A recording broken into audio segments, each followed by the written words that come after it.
Imagine closing your eyes at night and actually feeling at peace. Not just tired, not just scrolling through your phone, but calm, still, safe. Now, be honest. How many times have you gone to bed with a heavy heart? Carrying pain from the past, replaying the same old arguments, wishing you could just let go, but not knowing how. The way you end your day matters.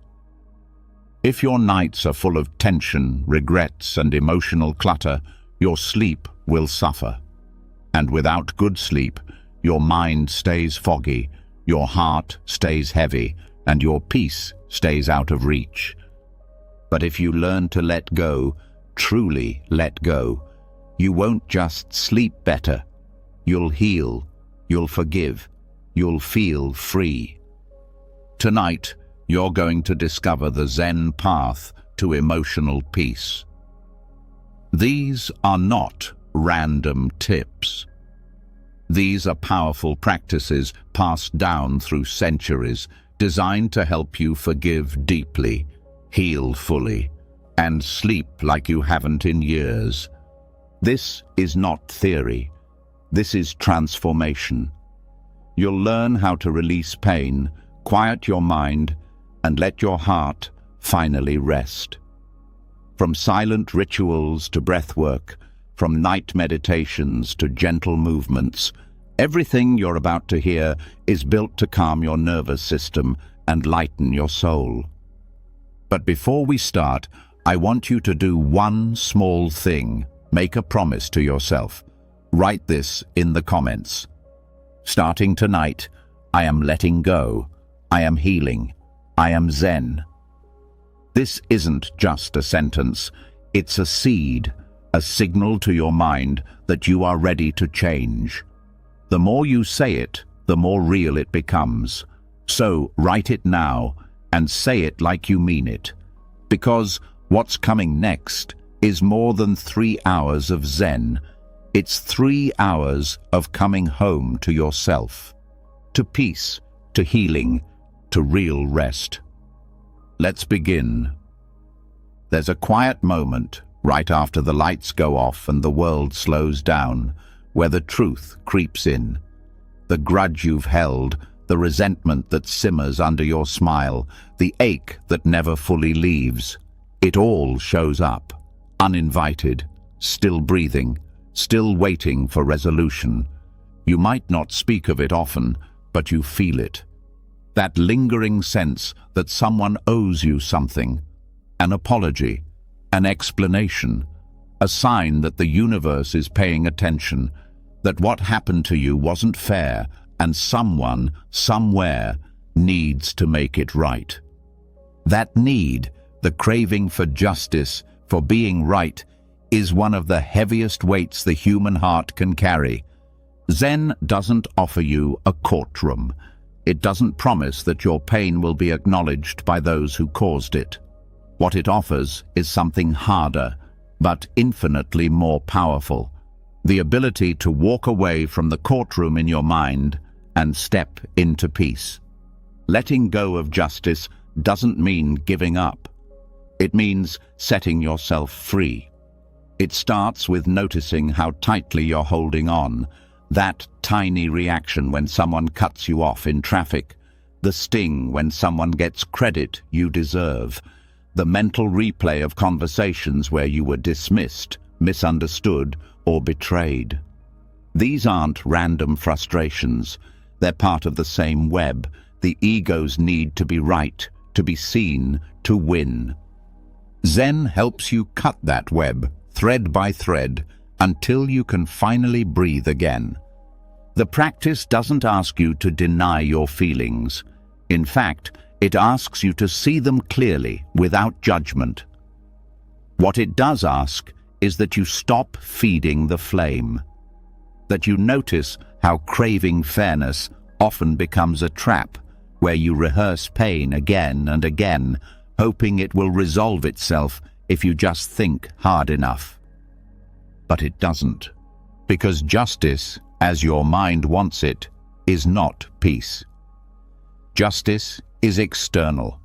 Peace is internal. When you rely on external outcomes to soothe internal wounds, you hand over your power. You say, "I can only feel okay if they admit they were wrong." You make your peace dependent on someone else's awareness, which they may never have. Zen invites you back to yourself. It teaches that every desire for fairness is really a desire for recognition. You want someone to see your pain, to understand it, to care. But in waiting for them to do that, you forget that you can offer yourself the same thing right now. You can say, "Yes, that hurt." You can say, "That should not have happened." And then, instead of staying in the spiral of blame or hope, you can soften your grip. This softening is not passive, it's fierce. It takes more strength to walk away from a battle you know you could win than to keep fighting. But here's the truth. Even if you win, you still lose if peace isn't part of the victory. Zen detachment doesn't mean you become cold or indifferent. It means you become clear enough to see what's yours and what isn't. You stop trying to carry other people's ignorance on your back. You stop trying to fix what they refuse to see. And most importantly, you stop thinking that their awareness is necessary for your healing. Letting go of justice means you stop chasing the apology that may never come. You stop writing angry letters in your head. You stop waiting for karma to do your work for you.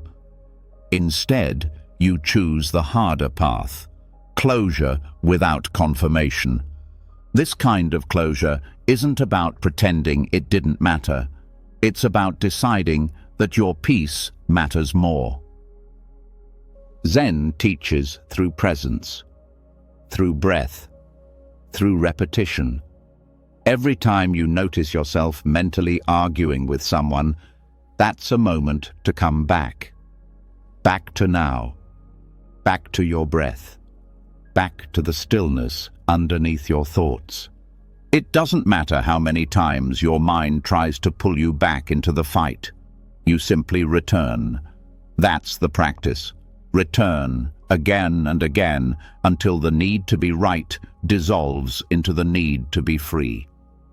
Freedom begins with ownership, not of blame, but of attention.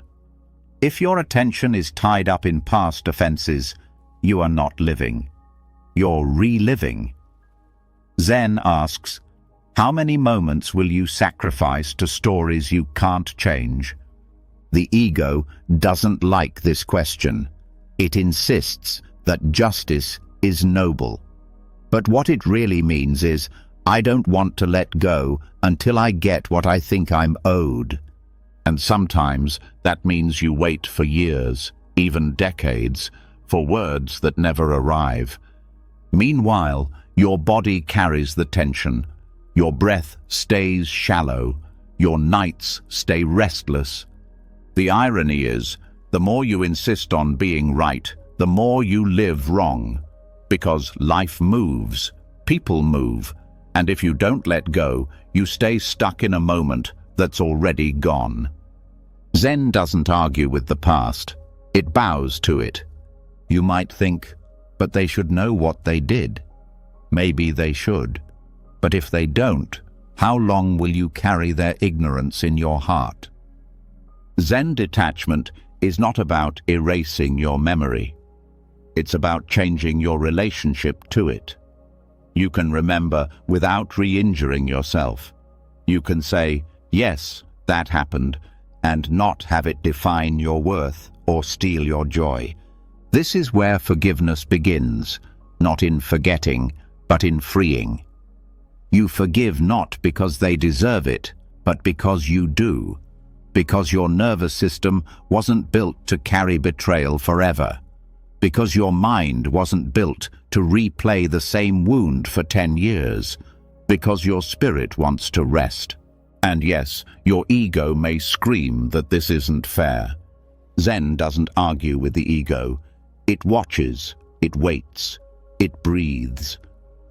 Eventually, you realize the ego is just scared. It thinks that letting go means losing. But peace isn't a loss. Peace is the prize. When you release the need to be right, something incredible happens. You begin to live in the moment instead of in the courtroom of your past. You stop rehearsing speeches and start listening. You stop proving and start feeling. You stop performing justice and start embodying grace. This doesn't mean you never speak up. Zen isn't silence in the face of abuse. It's clarity. It's knowing when to speak and when to walk away, not out of fear, but out of wisdom. Because sometimes silence says more than an argument ever could. And when you do speak, you speak from presence, not pain, not as someone trying to win, but as someone who no longer needs to. You might be surprised how people respond to this energy. Some will notice the change, others won't, and that's okay. Zen is not about changing others. It's about changing your relationship to reality. There's something sacred about choosing peace when you could choose anger, not because you're weak, but because you're wise. You've seen what anger does to the heart when it stays too long. You've seen how much energy it steals. You've felt what it's like to try and sleep with a racing mind, a clenched jaw, a restless soul. Letting go of justice doesn't mean injustice didn't happen. It means you refuse to keep feeding it. You choose to stop building stories around pain. You choose to stop proving that you were right. You know you were. That's enough. Your healing doesn't depend on their apology. It depends on your decision. Every breath you take in awareness is a step toward freedom. Not dramatic, not loud, just steady. One step, one breath, one release at a time. And the more you do this, the lighter you feel. Not all at once, but gradually. You notice you're not triggered by the same things. Your body softens. Your heart opens. Sleep becomes easier. Joy becomes more accessible. Life becomes livable, not in theory, but in experience. You become less reactive. You no longer need to defend your worth. You no longer need everyone to understand you. You stop needing to win every debate, every disagreement, because you're not trying to prove anything anymore. You've come home to yourself.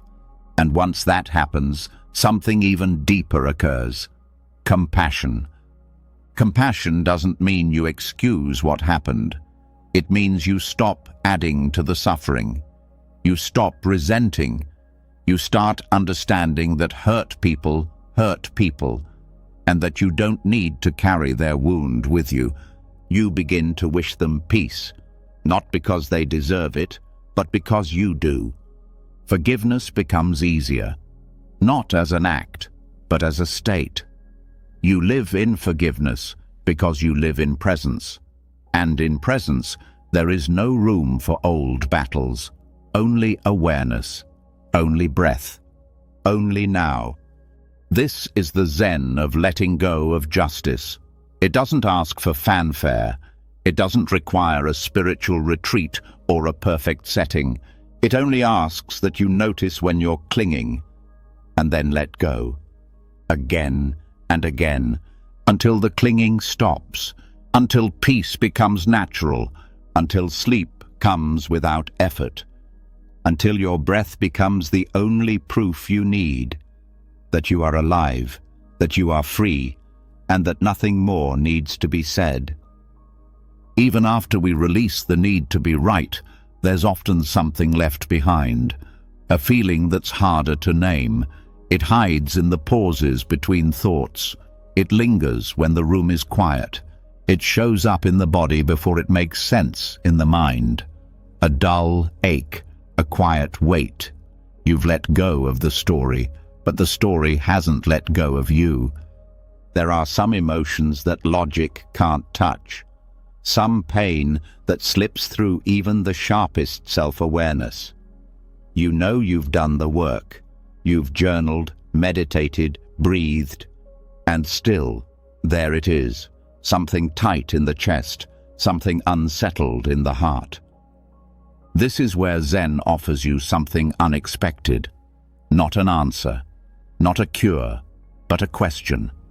A question that doesn't make sense, that twists your thoughts, that stops the thinking mind in its tracks and drops you straight into presence. A Zen koan. A koan isn't a puzzle to solve.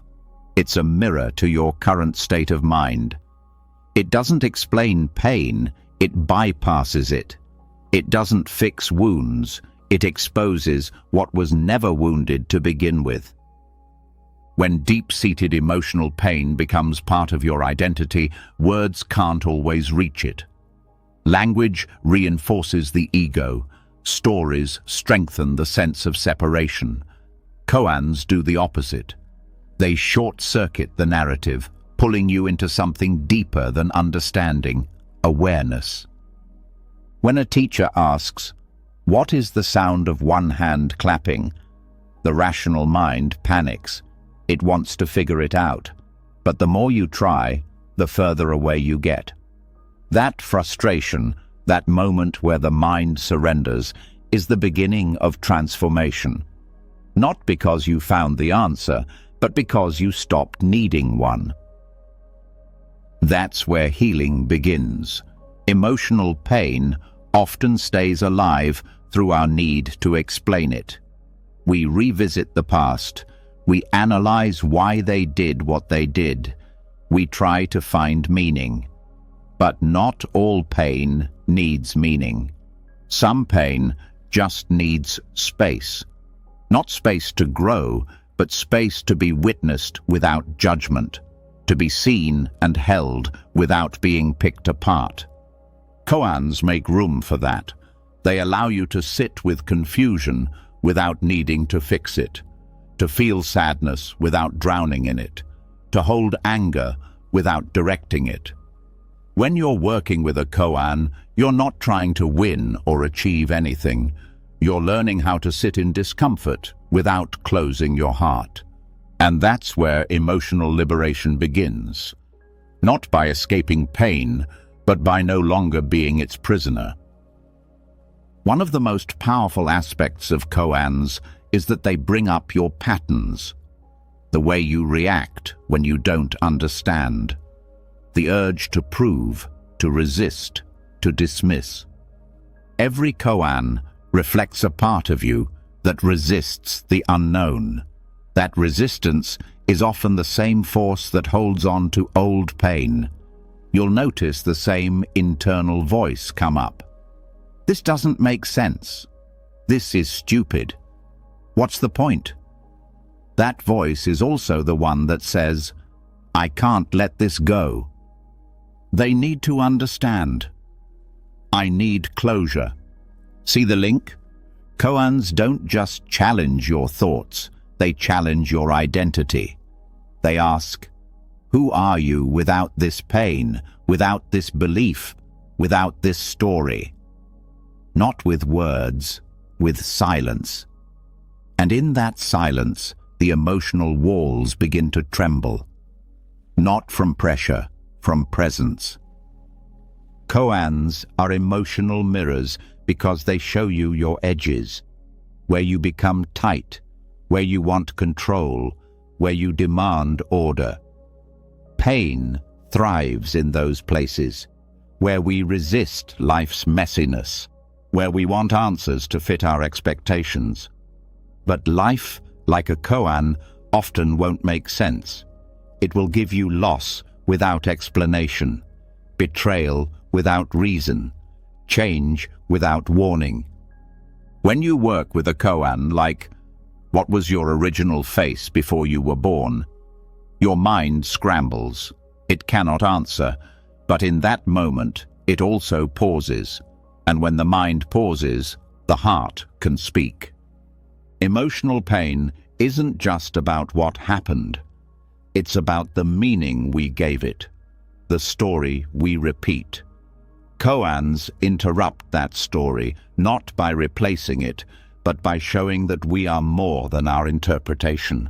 A koan can't be solved with logic. That's the point. It pulls you out of your usual way of thinking. That shift can also pull you out of suffering, because suffering is often maintained by linear thought. If this happened, then that must mean I'm not worthy. If they treated me this way, then I must have done something wrong. Koans pull you into the space before those thoughts arise. This space is where real healing happens. Not through effort, through presence. When you sit with a koan, it works on you, even if you don't understand it. Especially if you don't understand it. Your ego won't like it. It will call it nonsense. But something deeper will stir. The part of you that knows without needing proof. The part that remembers peace, even after years of pain. That part doesn't need words. Koans can also open old wounds in a way that's safe. Not to relive them, but to release what's still stuck. Emotions that were frozen in time. Grief that never had a witness. Anger that never had a voice.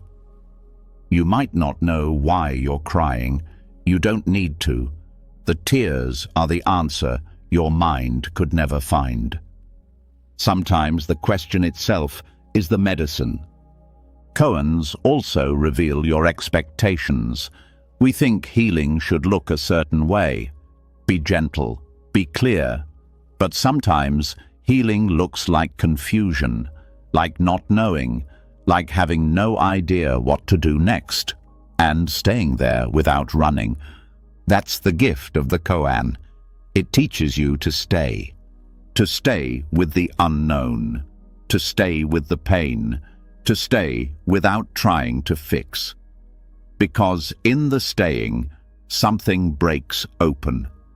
Not in a dramatic moment, but in stillness, in silence, in the space where you stop trying to change what is and simply be with it. Many people use koans in meditation, repeating the same phrase for weeks or months. Not to get the right answer, but to feel what comes up. What stories arise, what feelings surface. Each one is an invitation, an opening. You start to see how you react to frustration, how your mind wants to avoid, explain, or escape. And you learn to pause, to stay open, to feel the edge and not retreat. This is what emotional liberation feels like. Not the absence of emotion, but the absence of fear around emotion. You can sit with grief without drowning, sit with anger without attacking, sit with longing without collapsing, because you've trained your nervous system to hold discomfort without closing down. Koans also train humility, the kind of humility that says, I don't need to know, I don't need to understand everything to be at peace. That humility softens the ego's grip. It makes room for kindness, for presence, for a different kind of strength, the strength to sit in the unknown and still be whole. There's no finish line with a koan, no achievement to unlock. That's what makes it so different from how we're taught to live. We want progress, evidence, resolution. But some wounds don't heal in straight lines. Some wounds need space, not solutions. Silence, not strategies. Koans teach you to live inside the question. That shift alone can be a release. When you stop needing to find the answer, you start listening. Deeper, slower. Not just with your ears, but with your being. You start feeling into the spaces you once avoided, and you find they're not as scary as you thought. Because when you meet pain without trying to push it away, it starts to move. It softens. It flows. Not because you forced it, but because you finally stopped resisting it. That's the paradox, the same paradox that every koan contains. It's also the paradox of healing. The more you try to fix the pain, the tighter it holds on. The more you allow it, the more it releases. Koans help you see this not through philosophy, but through experience. Every time your mind fails to grasp the riddle, your ego shrinks just a little. Every time you return to the phrase, your presence deepens. And eventually, you're not repeating the koan to find an answer. You're using it to meet yourself. That's what liberation looks like. Not a life without pain, but a life where pain no longer defines who you are, where your heart stays open even when things don't make sense, where your breath flows even when old wounds return, where peace is not a destination, but a presence you carry through every moment, light or dark, clear or confusing. The koan is your practice, your mirror, your path. Not to escape your story, but to see that you were never the story to begin with.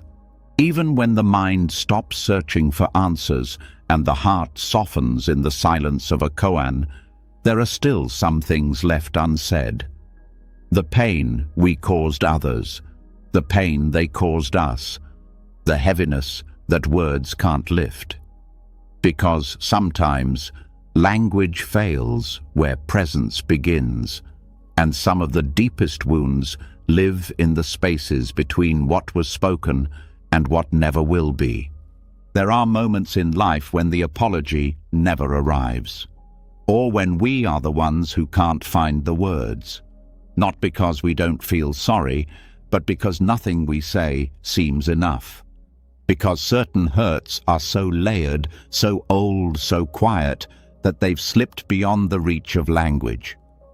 This is where Zen meets the heart, not in explanation, not in confession, but in being, in quiet, in shared space without defense, in the kind of apology that doesn't rely on sound to be heard. The art of silent apology isn't about hiding. It's about healing in a different way. It's what happens when words lose their weight and the body speaks instead, through presence, through awareness, through an openness that needs no script. When we've hurt someone, we often rush to fix it. We want to be forgiven quickly. We want to say the right thing. We want to repair what we broke. But rushing comes from discomfort, from wanting relief from guilt, not necessarily from wanting to understand the pain we caused. A silent apology begins in stillness. It begins when we stop trying to manage the other person's emotions and start facing our own. When we let ourselves feel the weight of our actions without trying to escape them.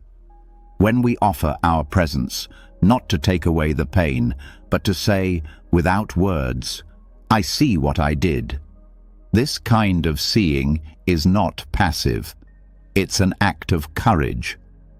To sit in front of someone you've hurt and say nothing, while your entire being communicates your sincerity, requires humility. It requires that you put aside the ego's desire to be forgiven and instead prioritize the other's need to be felt. Because sometimes saying, I'm sorry, too soon or too often, becomes another form of control. It centers our need to be absolved, not their need to be understood.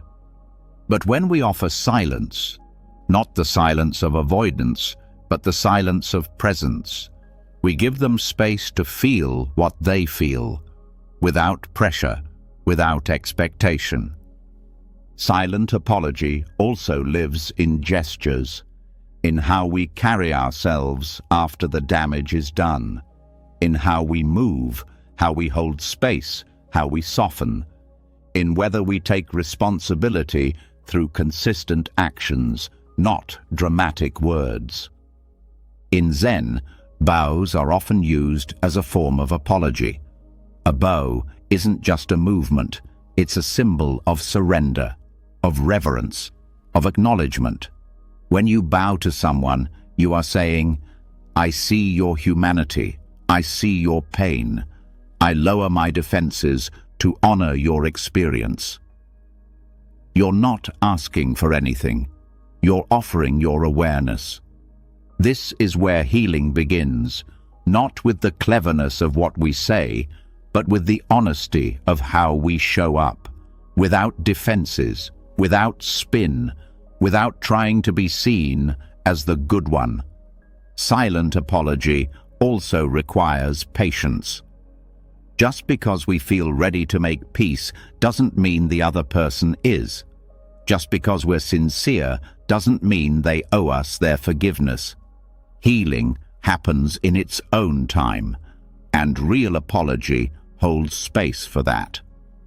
In some cases, the person we've hurt isn't available. They're gone, or too wounded to meet us, or unwilling. That doesn't mean the apology can't happen.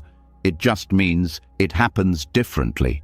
In meditation, in the way we live, in how we carry the lessons forward. When you sit with the regret in silence, when you breathe with it, when you let it be seen in the privacy of your awareness, you are still apologizing. You are saying to life itself, "I understand more now." And that understanding is powerful. It changes how you move, how you speak, how you love in the future. The same is true when you are the one who needs an apology you'll never get. The pain of being wronged and never acknowledged can linger for years. Words you longed to hear but never came. Responsibility that was never taken. What do you do with that? You listen for the apology beneath the silence. Not from the person, but from reality. From the awareness that their inability to apologize wasn't about your worth. It was about their own limitations, their blind spots, their wounds, and while that doesn't erase the hurt, it allows you to stop waiting. You can bow for them, not to excuse them, but to release yourself. You can hold a space of forgiveness that doesn't depend on their readiness. You can let go, not for them, but for your own peace. Zen teaches us that deep healing happens when we let go of the need to hear the words and start listening to what cannot be said. The subtle shifts in energy, the way someone carries guilt in their eyes, the way they look away, or the way they keep showing up quietly, trying to make things right through how they treat you, even if the words never come. This is not about pretending everything is okay. It's about becoming sensitive to the truth that lives beneath the surface, learning to recognize that not every apology will sound like, "I'm sorry." Some will arrive as a steady presence, as a changed behavior, as a meal cooked without asking, as a phone call after years of silence. And if you're the one offering this kind of apology, you'll know that it's not about making a speech. It's about staying, not fixing, not defending, just staying, with your heart open, even when theirs is not. Sometimes, the most healing thing you can do is to stop talking. Not because words aren't valuable, but because they can only go so far. Presence can go further. Presence can be felt even when trust has been broken. It doesn't erase the past, but it creates a space where a different future becomes possible. Presence says, "I won't push you to forgive me. I won't demand anything. I will simply remain open, honest, willing to understand." That willingness is healing in itself. Mindfulness plays a central role in this process. When you are truly mindful, you are no longer trying to rush through discomfort. You are with it, breathing through it, allowing it to speak. In that space, the apology is no longer a line you recite. It's the energy you carry, the sincerity in your breath, the calm in your voice, the pause before you react. Mindfulness brings your full self into the room, and when you're fully there, others feel it. They feel that you are not distracted, not defensive, not performing, just here. That kind of presence says more than words ever could. In moments of great tension, where both people are hurt, silent acknowledgement can open a door, not by forcing a resolution, but by showing that you're willing to sit in the fire with them, that you're not above the pain, that you feel it too. It's easy to say, let's move on. Much harder to sit in the space where there's nothing to say and still stay present, still stay kind. This doesn't mean you tolerate abuse. Silence is only healing when it's chosen with intention, not when it's forced through fear. The kind of silence that heals is not the absence of voice, it's the presence of awareness. There are also moments when silent apology is best offered through ritual.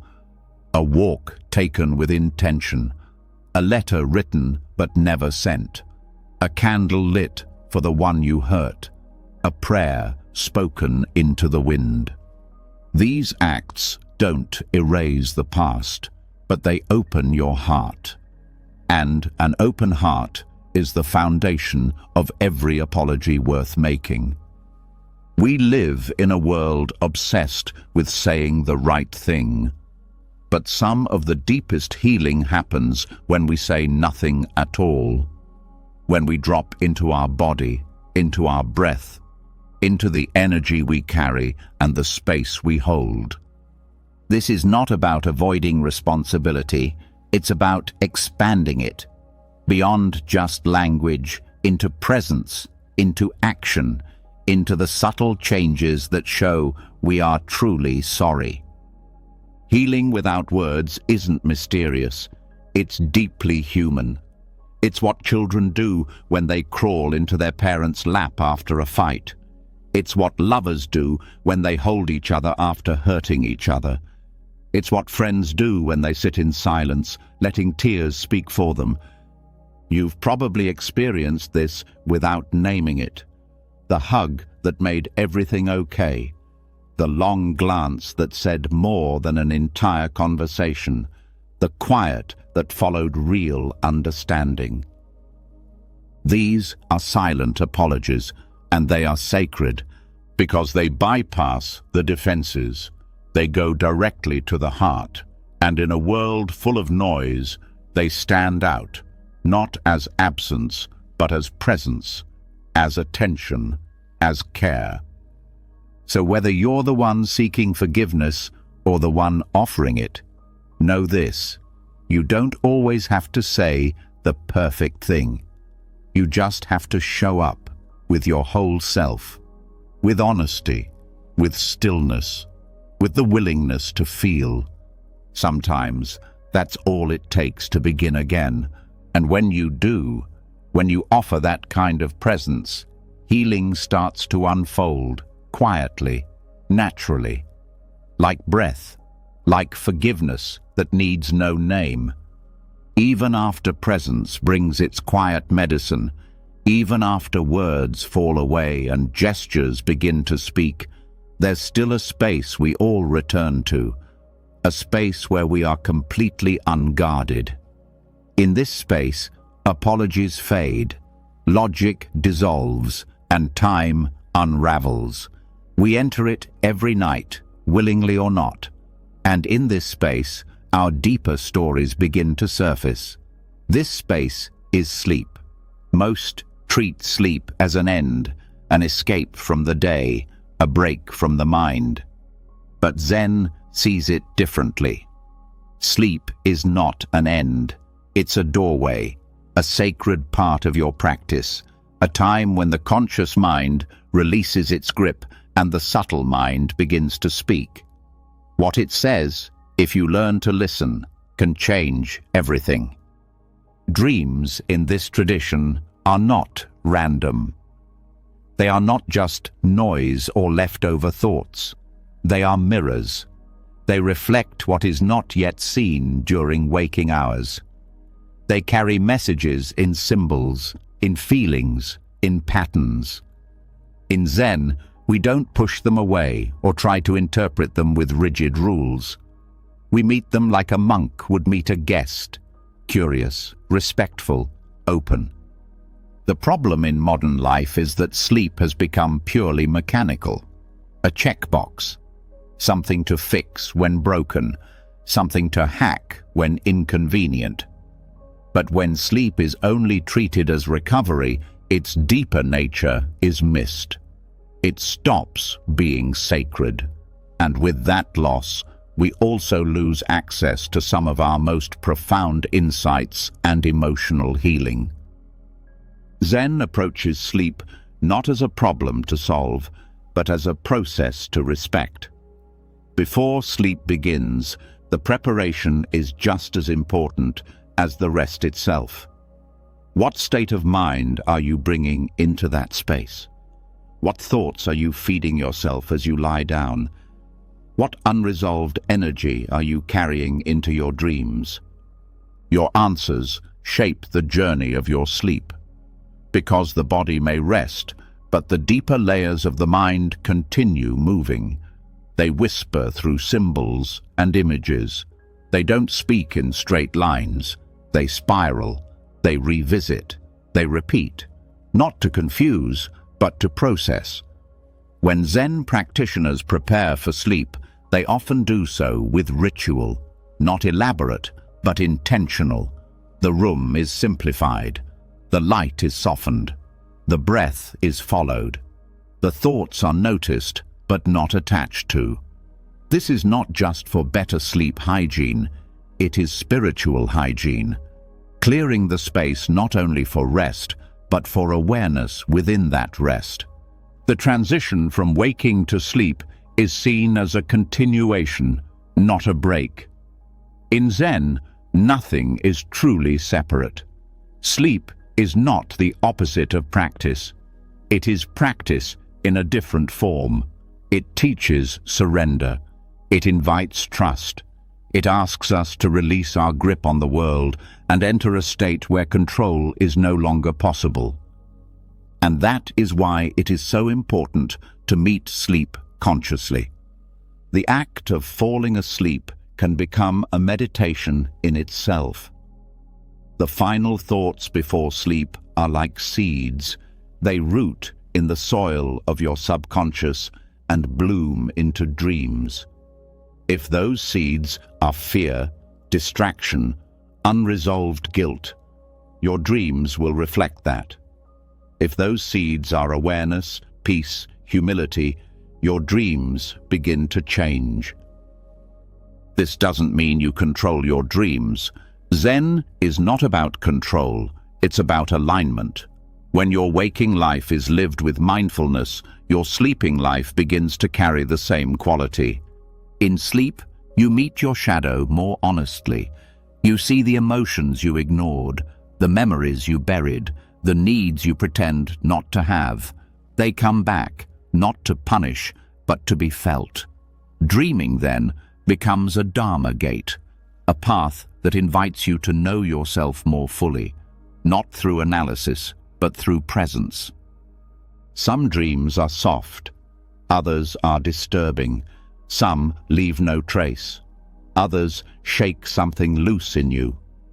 Each of these experiences has a place in practice. Zen teaches that we bow to all of it, the beautiful and the frightening, the clear and the confusing, because it is all teaching, it is all truth in some form. Nightmares in particular are often misunderstood.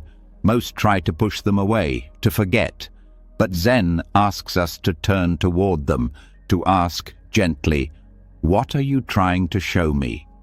Often, nightmares are old pain, returning in symbols, asking to be released, not through force, but through compassion. Acknowledging them instead of running shifts their energy. It brings light to the corners the waking mind avoids. Sometimes, a dream offers a moment of clarity, a word, a gesture, a memory. Not dramatic, but quietly profound. When you're attuned to this, you begin to carry a notebook. Not to decode every symbol like a puzzle, but to stay close to what matters. To treat the dream world with the same care you offer the outer world. In Zen monasteries, practitioners often wake in the middle of the night to sit. They don't see this as a disruption. They treat it as a calling. The quiet hours are sacred. The boundary between waking and dreaming is thin. To sit in that space is to meet a part of yourself you can't access in daylight. You can do this too. If you wake in the night, instead of reaching for distraction, try sitting, just for a few minutes. Breathe, feel, ask gently, what wants to be known right now? And listen, not with the mind, but with the whole body. Sometimes what rises is not a thought, but a release, a tear, a memory, a wave of sensation. These moments, subtle as they are part of the healing path. Healing in sleep doesn't happen through the mind's effort. It happens through surrender. When we drop into deep rest, the nervous system softens, the defenses fall, the emotional backlog of the day begins to process. And when that rest is supported by intention, by gentle rituals, by care, the depth of that healing multiplies. Zen also emphasizes waking up with awareness. The moment your eyes open is part of practice. What is the first thing you feel? What thought rises first? What energy do you bring into the day? Many people wake already burdened, already tense. But that moment is a powerful window. It's a return. And how you meet it sets the tone for what follows. A mindful waking practice might be as simple as pausing before you move, feeling your breath, placing a hand on your heart, offering a phrase like, "Thank you," or "I return with clarity." It's not a performance, it's a recognition that this new day is not just a routine, but a chance to begin again, awake in both senses of the word. Over time, this approach to sleep creates deep changes. It softens the sharp edges of stress. It clears emotional clutter. It deepens intuition. Not because sleep becomes perfect, but because sleep becomes sacred again. You treat it with the respect it deserves. The modern world often mocks rest. It glorifies grinding, achieving, staying up late to do more. But Zen whispers a different truth.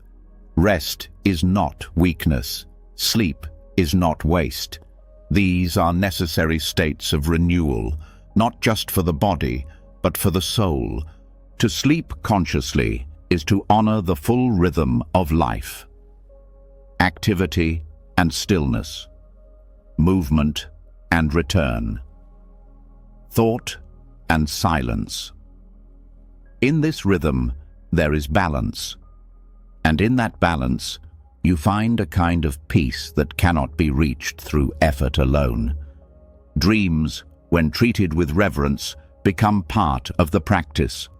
Not a sideshow, not a curiosity, but a path, a space where your inner teacher can speak, not in words, in images, in feelings, in truths you are finally ready to feel. By shifting your relationship with sleep, you shift your relationship with yourself. You no longer see rest as a break from life, but as a part of life. Not something separate from growth, but essential to it. And in that shift, you begin to trust yourself more. You begin to trust the messages that come. You begin to meet the night not with resistance, but with openness.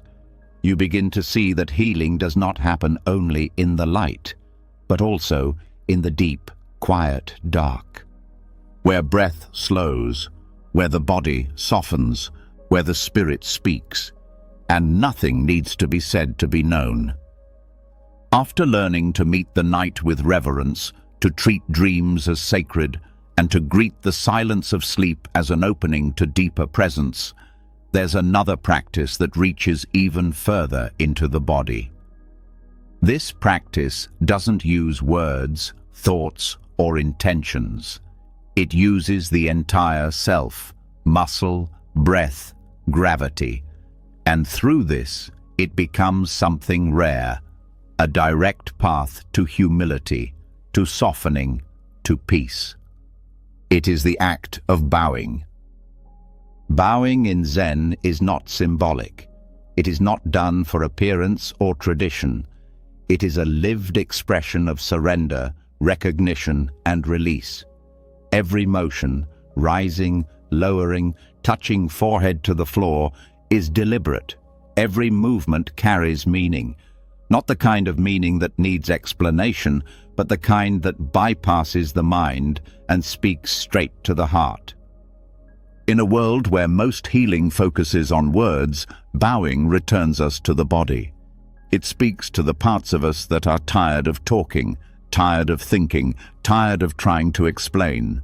It meets the pain that sits below the surface, the pain that lives in the chest, the throat, the shoulders, the kind of pain that builds when we carry old resentments, hold grudges, keep stories running long after they've passed. Resentment is a tension. It's held in the body like armor. It appears in the way we stand, in how we breathe, in how we look at someone. It's a quiet refusal to release, a gripping, a guarding. Often, we aren't even aware of how much we're holding until something, someone, asks us to soften. Bowing asks this, gently but without compromise. There is no way to bow with resentment fully intact.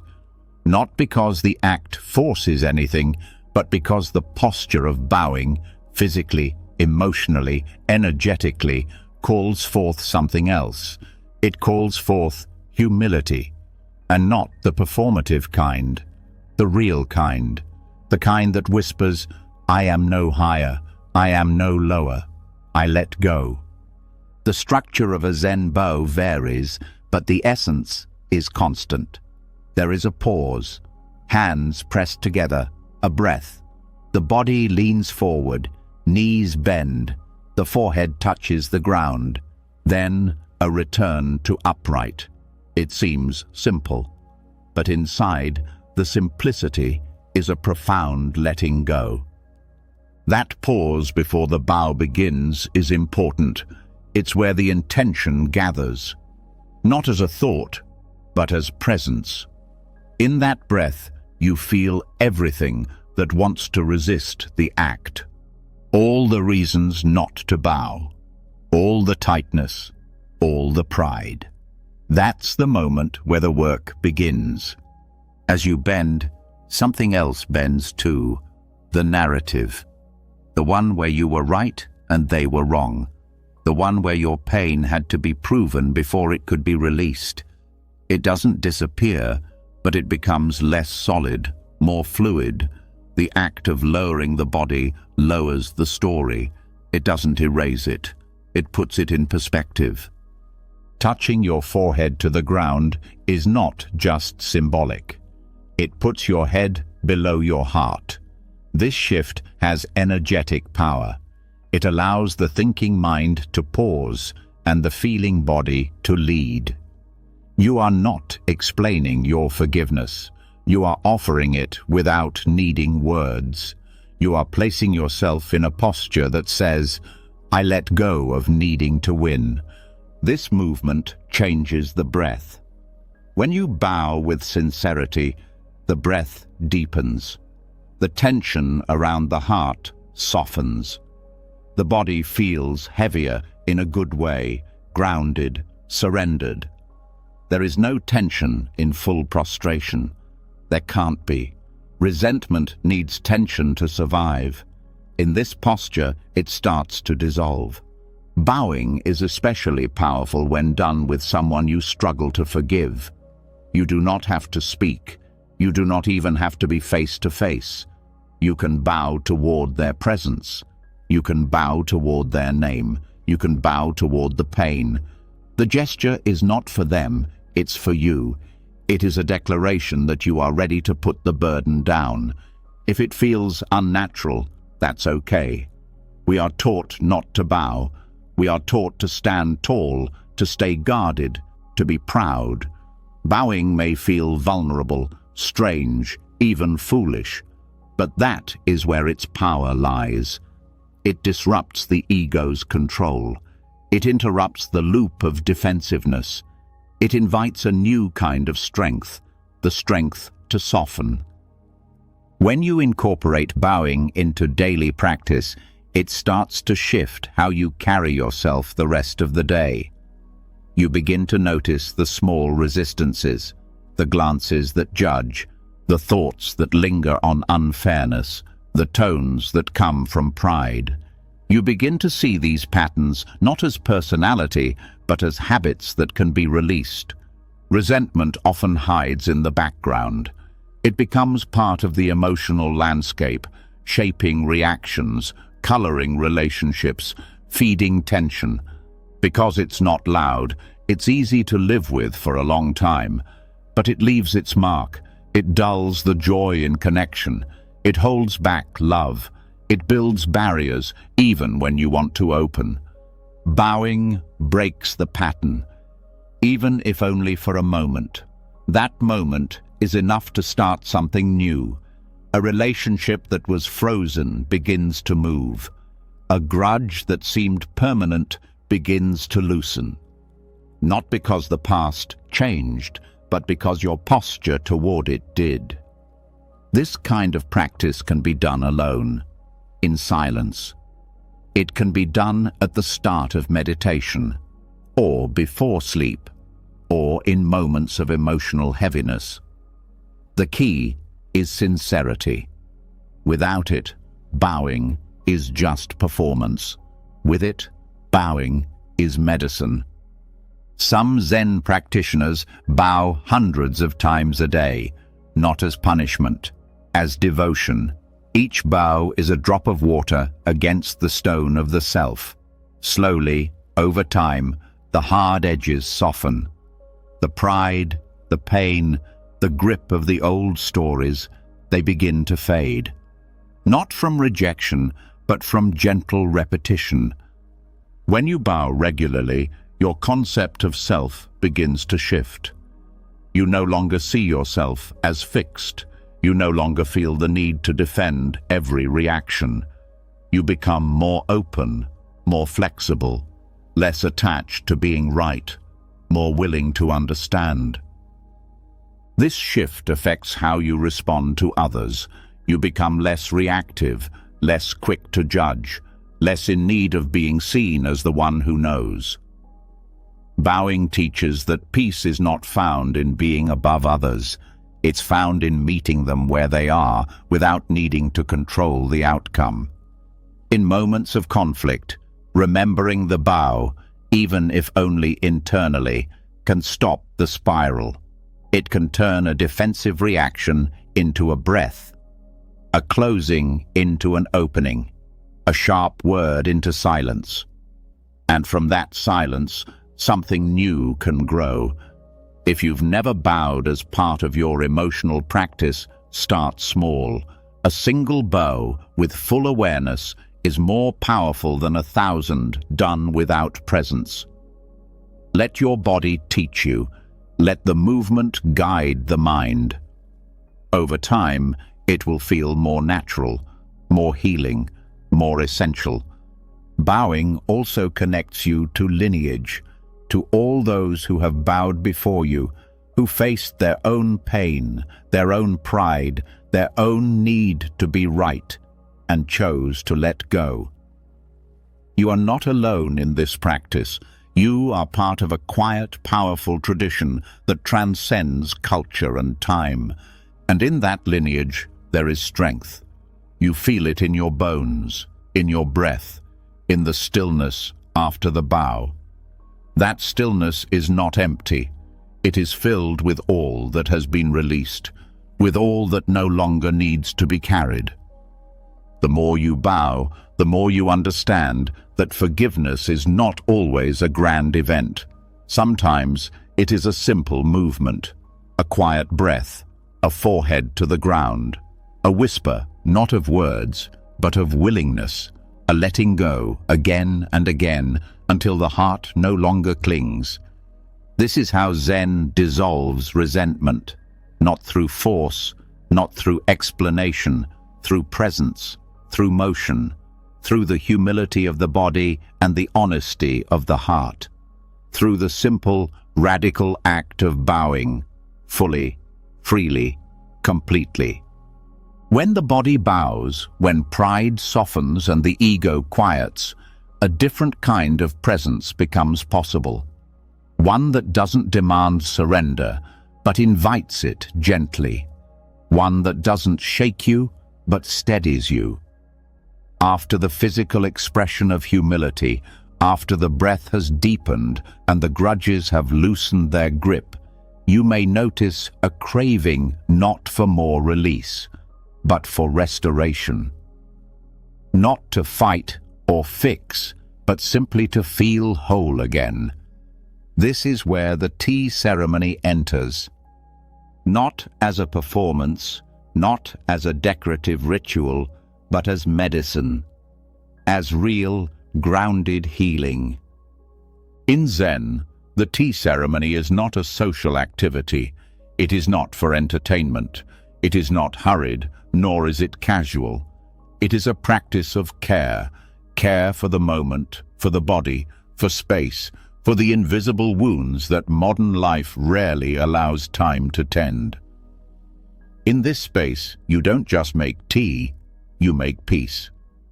The ceremony is rooted in 4 principles: harmony, respect, purity, and tranquility. Each of these is not just a concept to understand, but a quality to embody. The way you touch the cup, the way you move through the space, the way you sit, it all reflects your internal state. But even more, it reshapes that state as you move. This is where its healing power lives. Every part of the tea ritual has meaning.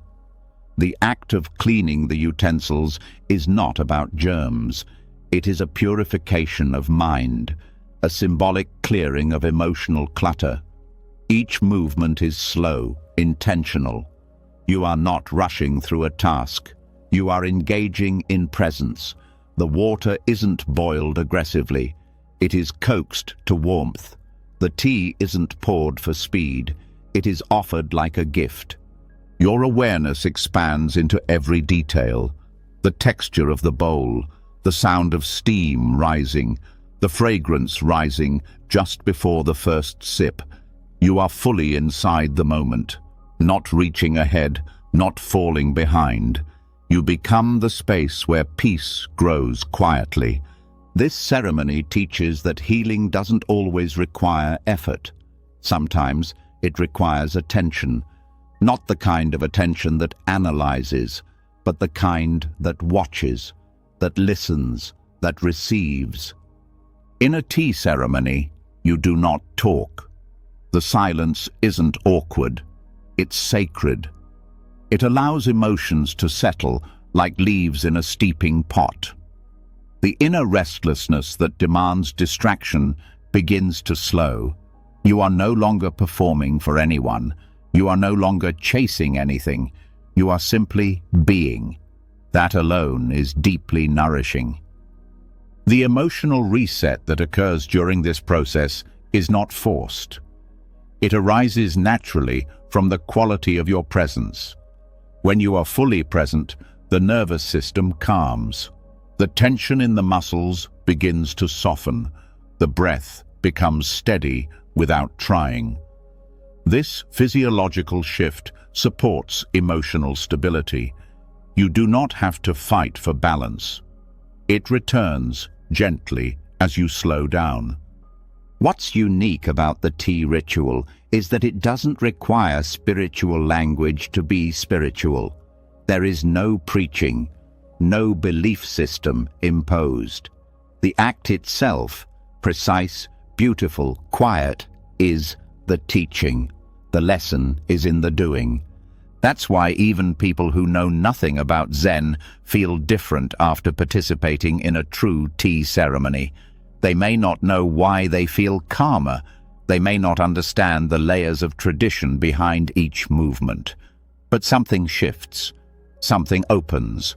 That is the medicine working, quietly, without explanation. This medicine is also in the humility of the ritual. Nothing is wasted. Nothing is rushed. The guest bows to the host. The host bows to the tools. There is no hierarchy. There is only reverence for the moment, for the objects, for each other. This resets emotional equilibrium by removing the silent power games that often define social interaction. The ceremony also gives shape to emotion. It offers a container. When you are overwhelmed, scattered, emotionally tangled, stepping into this kind of structure gives the nervous system a boundary. Not a barrier, a form. Like a bowl holds water, the ritual holds your emotional state, allowing it to be present without spilling uncontrollably. It also reintroduces you to beauty, not the kind of beauty that impresses or decorates, but the kind that heals by reminding you of simplicity, a single flower in the alcove, the curve of a ceramic cup, the quiet rhythm of hands moving in silence. This kind of beauty is grounding. It slows the mind. It softens the heart. It opens space for peace to enter. When done regularly, the tea ceremony becomes a way to clear emotional residue before it builds into resentment or fatigue. It becomes a time when nothing is expected of you except presence. You don't have to explain your feelings. You don't have to solve them. You just have to be with them, holding the bowl, sipping slowly, breathing quietly. In this stillness, clarity often arises, not as dramatic insight, not as a solution, but as a quiet understanding that you are safe in your own company.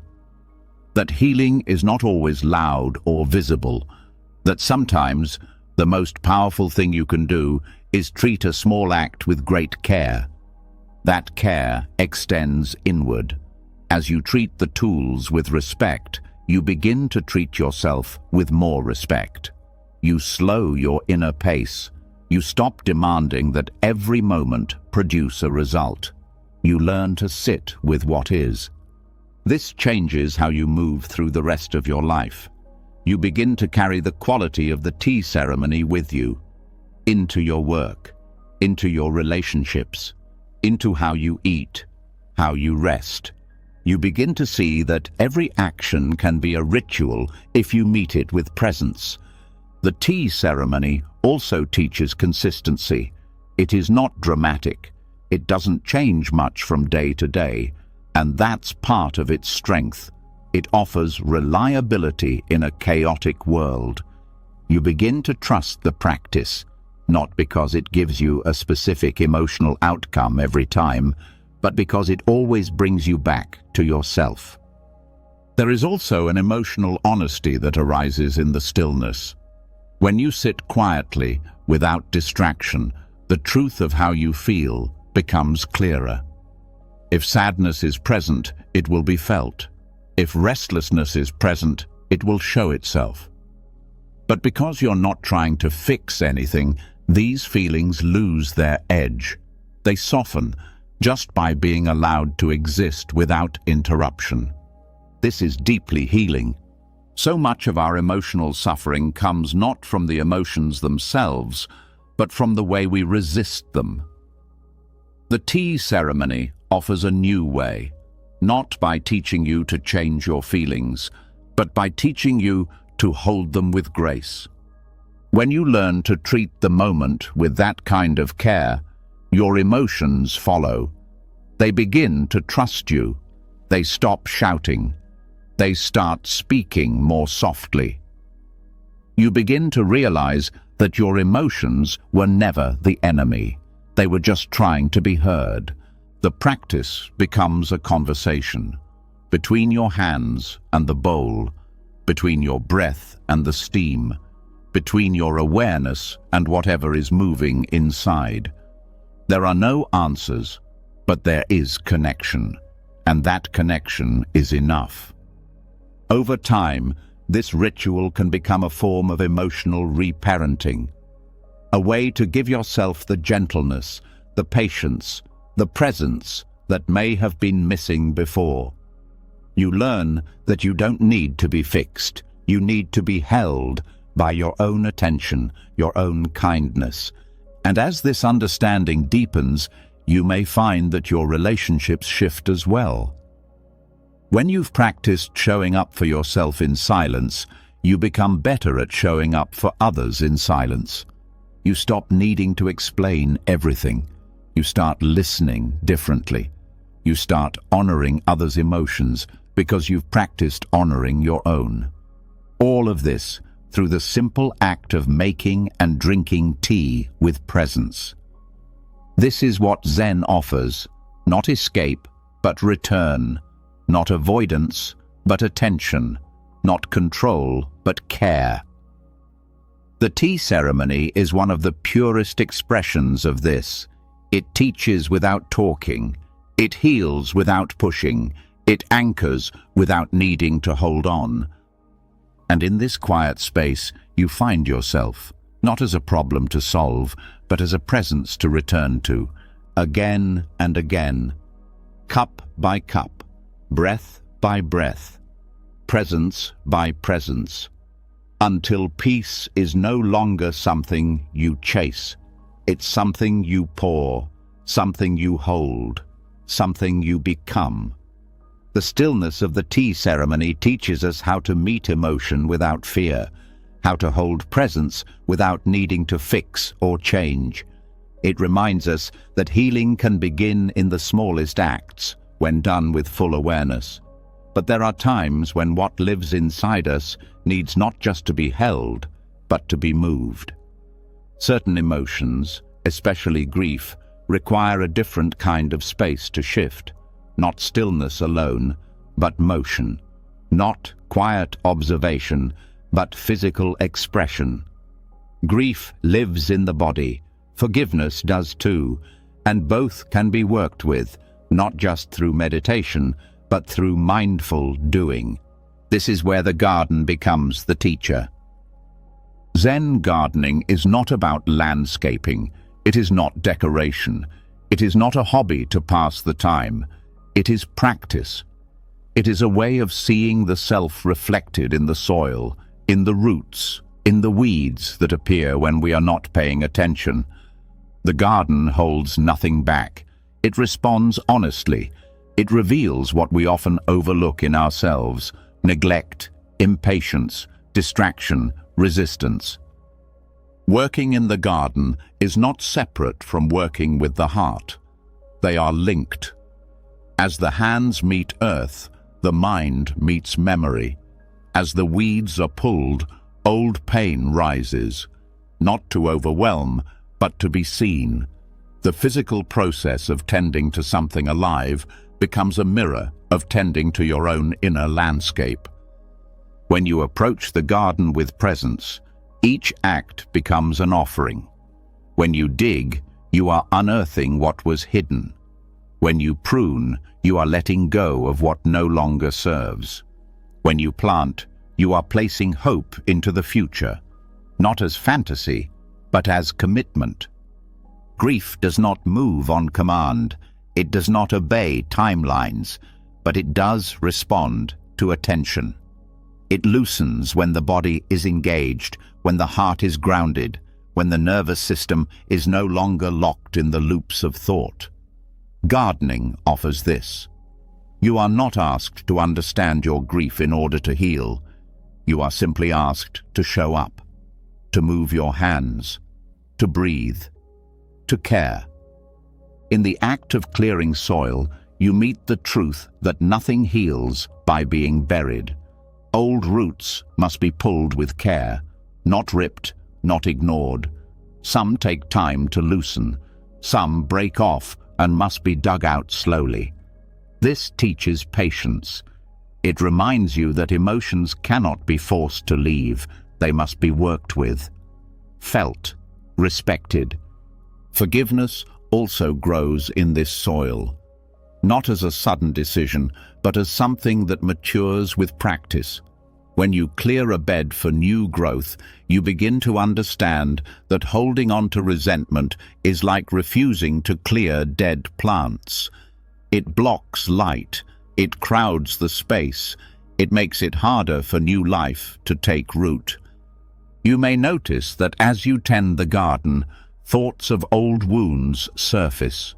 A memory you haven't touched in years, a moment of betrayal, a missed goodbye. These thoughts are not distractions. They are part of the process. The garden gives you the quiet permission to feel what is still unresolved, without needing to analyze or fix. You don't have to speak your pain aloud. You can let the soil hear it. As you work, your body becomes part of the ritual.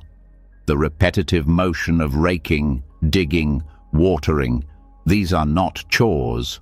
They are rhythmic movements that allow emotion to process without pressure. The body moves what the mind cannot. The act of kneeling becomes a form of humility. You lower yourself to the ground, not in defeat, but in service. To the earth, to the process, to your own healing. The elements in the garden also play their role. The wind teaches release.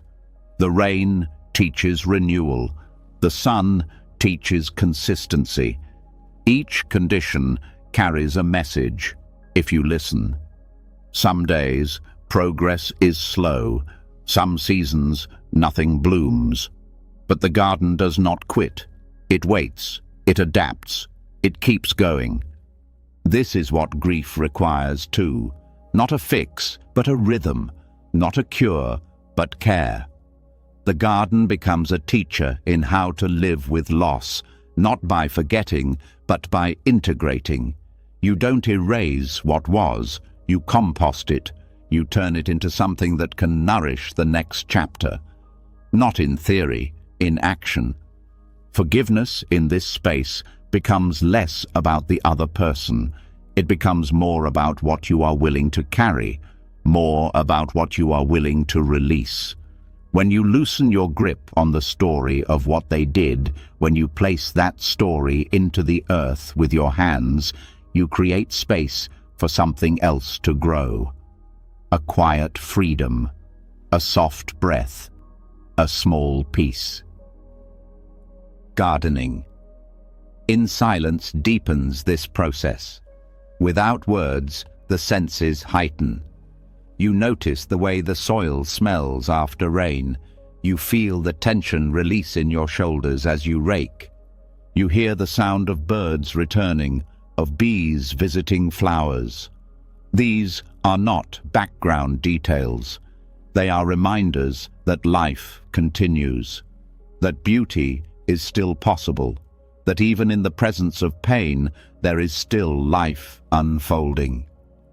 Working the land also connects you to lineage, to those who came before you and found peace in the rhythm of earthwork, to ancestors who survived hardship and still planted seeds, to traditions that honored the seasons instead of resisting them. When you kneel to tend the ground, you are not alone. You join a long line of those who chose healing through presence, through action, through earth. You may find yourself speaking quietly to the plants, not as a ritual, but as instinct. You tell them what you're letting go of. You name the person you are forgiving. You say what you wish you could say out loud. The plants don't respond in words, but they hold the space. They accept the offering, and sometimes that is enough. The act of growing something is deeply vulnerable. There are no guarantees. You cannot control the weather, the pests, the timing. All you can do is prepare the soil, offer your care, and trust. This trust, over time, becomes a foundation for emotional resilience. You begin to see that effort is never wasted, even if the results are slow. Some of the most healing moments come not during the most beautiful blooms, but during the smallest signs of life. A tiny sprout, a shift in color, a new leaf where you thought nothing would grow. These are the subtle signs that something inside you is also changing, that forgiveness is taking root, that grief is no longer in control. You start to live differently. You become more attuned to process, less obsessed with outcome. You start to treat your emotions with the same care you give the garden, not as problems to fix, but as cycles to tend. Some days are for planting, some are for pruning, some are for resting. All of them matter. You may begin to share this space with others. Inviting someone into your garden is an act of vulnerability. It says, "This is where I am healing. This is what I am working on." Without having to explain everything, your actions speak for you. The garden becomes a bridge between pain and peace, between silence and connection. Even if you don't have land, you can create a version of this practice. A small pot on a windowsill, a few herbs on a balcony. The scale does not matter. What matters is the presence you bring. What matters is the rhythm you create. What matters is that you let your hands do the work your heart has been afraid to start. Grief will return. It comes in waves. But when you've built a practice of returning to the earth, you have a place to meet it. A space where it can move through you instead of settling inside. And each time you return, the process gets clearer. Not easier, but more familiar. You know what to do with the heaviness. You know how to tend to the ache. Forgiveness, too, may take time. You may need to pull the same route more than once. You may think you've let go, only to find new bitterness sprouting later. This is normal. The garden teaches that weeding is ongoing, but it also teaches that each time you return, the soil becomes softer, the roots come up more easily, the space becomes more open. Over time, what once felt heavy becomes manageable. What once felt impossible begins to shift, and you begin to feel more at home in your own experience. Not because the pain is gone, but because you've found a way to be with it that brings peace. This is the gift of Zen gardening. It is not therapy in the modern sense. It is deeper. It is physical prayer. It is emotional renewal disguised as daily practice. It is presence in motion. It is where grief and forgiveness meet, not as ideas, but as lived truth. Hands in the earth, breath in the body, heart a little more open than before, and every small act done with care becomes a way back to wholeness. No need to rush, just return, day by day, seed by seed, until you begin to trust that healing, like the garden, always knows the way. As the garden softens your hands and teaches you the slow rhythm of restoration, a deeper lesson begins to emerge. One that is not tied to the visible, not carried in the leaves or soil, not found in form at all. Beneath the layers of effort and ritual, beneath even the tenderness of grief and the hard-earned space of forgiveness, lies something quieter, not a tool, not a technique, a space, a presence, a wordless truth. In Zen, it is called Mu. Mu is not a concept to understand. It is not a philosophy to memorize. It is not an answer, though it begins with a question. Mu is the koan that breaks through the story of self. It is the gate that leads into the unknown, the silence that holds all things, the space where identity and pain lose their outlines. It is nothing. But not in the empty, hopeless way we often fear. It is nothing in the most generous way. No resistance, no holding, no past, no problem. And it is here, in this nothingness, that true forgiveness begins. Forgiveness is often taught as a decision, something you give, a task to complete. But when you sit deeply in the presence of Mu, you begin to see that forgiveness isn't something you do. It's something that arises naturally when you stop clinging, when the self that was injured softens, when the story of the pain loses its edges. What's left is not denial. It's space, clear, open, free. Mu is a gate koan. When a student asks whether a dog has Buddha nature, the teacher replies, Mu. This word means no, but not in a literal sense. It means no fixed answer, no duality, no attachment to the question.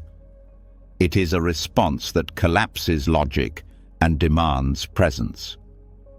When you bring this same approach to forgiveness, everything changes. You stop asking, should I forgive, or do they deserve it? These are questions that the mind loves, but the heart cannot answer. Mu cuts through them, not with explanation, but with presence. It says, drop the story, drop the answer, just sit. And in that sitting, the grip begins to loosen. To practice Mu is not to escape. It is to go deeper, into the place where language can't reach, into the original space before pain was labeled, before self and other were divided, before blame and defense were built. It is not forgetting. It is remembering what you are beneath the injury.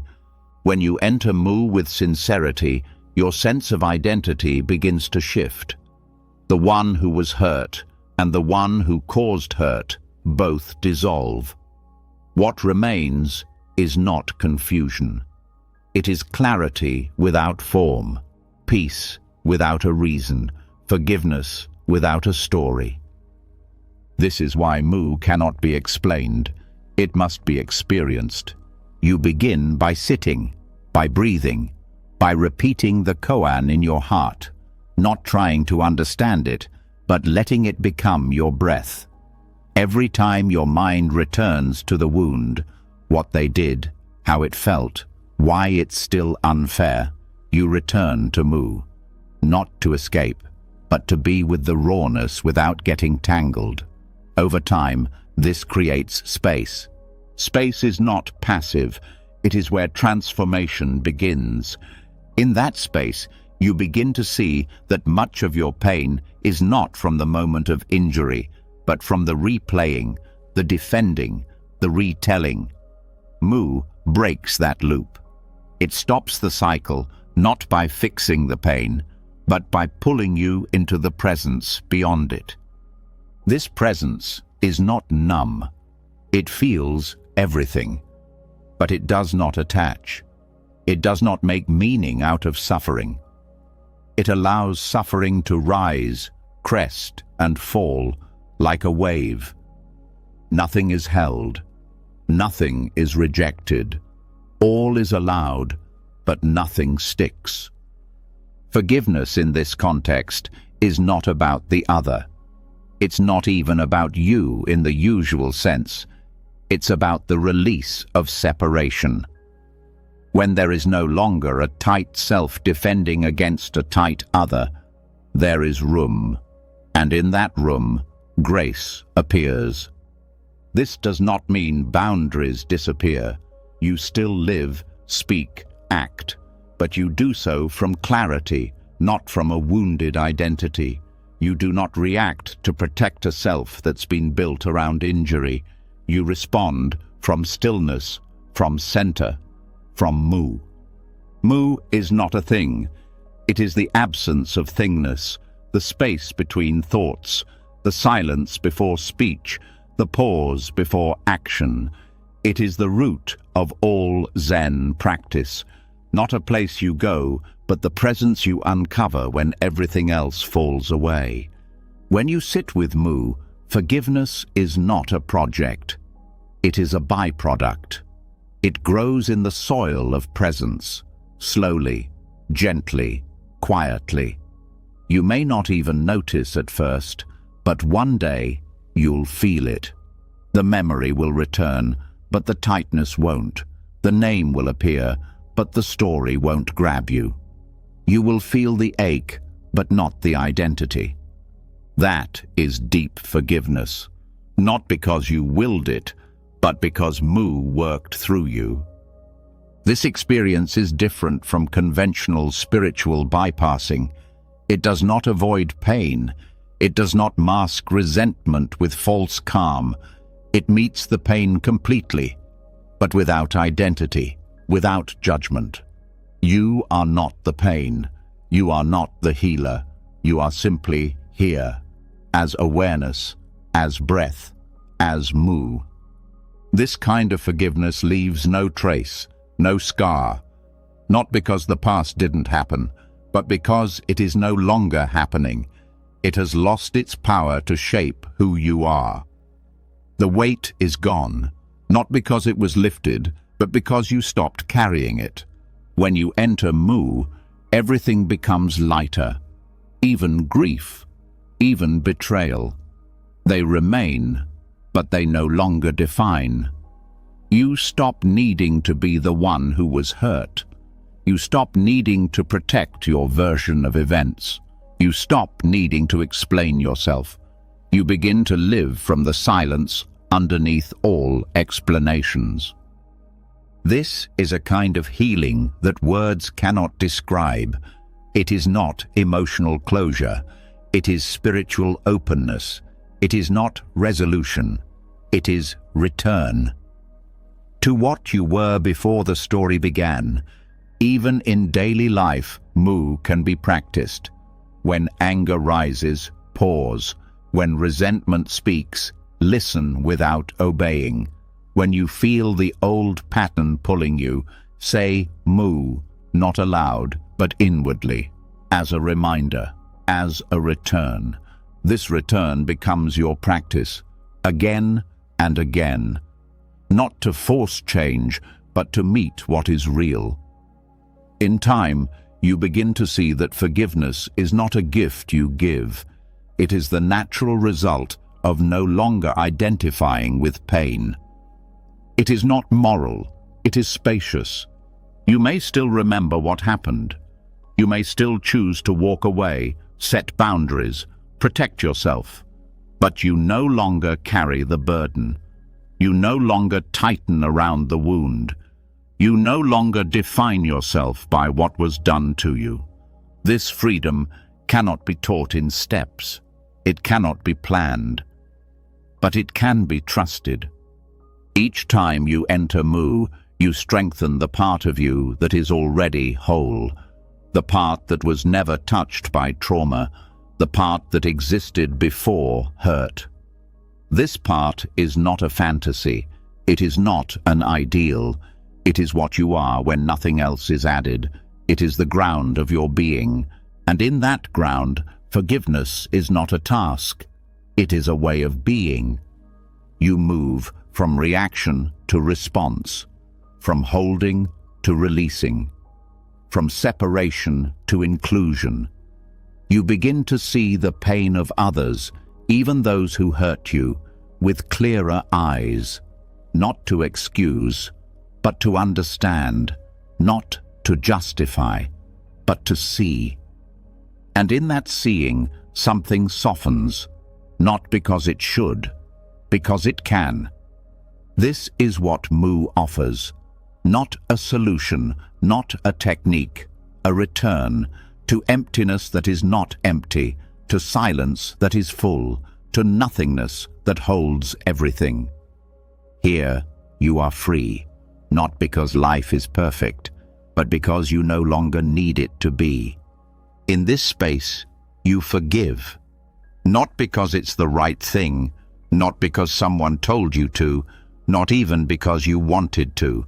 You forgive because there is nothing left to protect, no one left to defend, no story left to maintain, only breath, only presence, only Mu.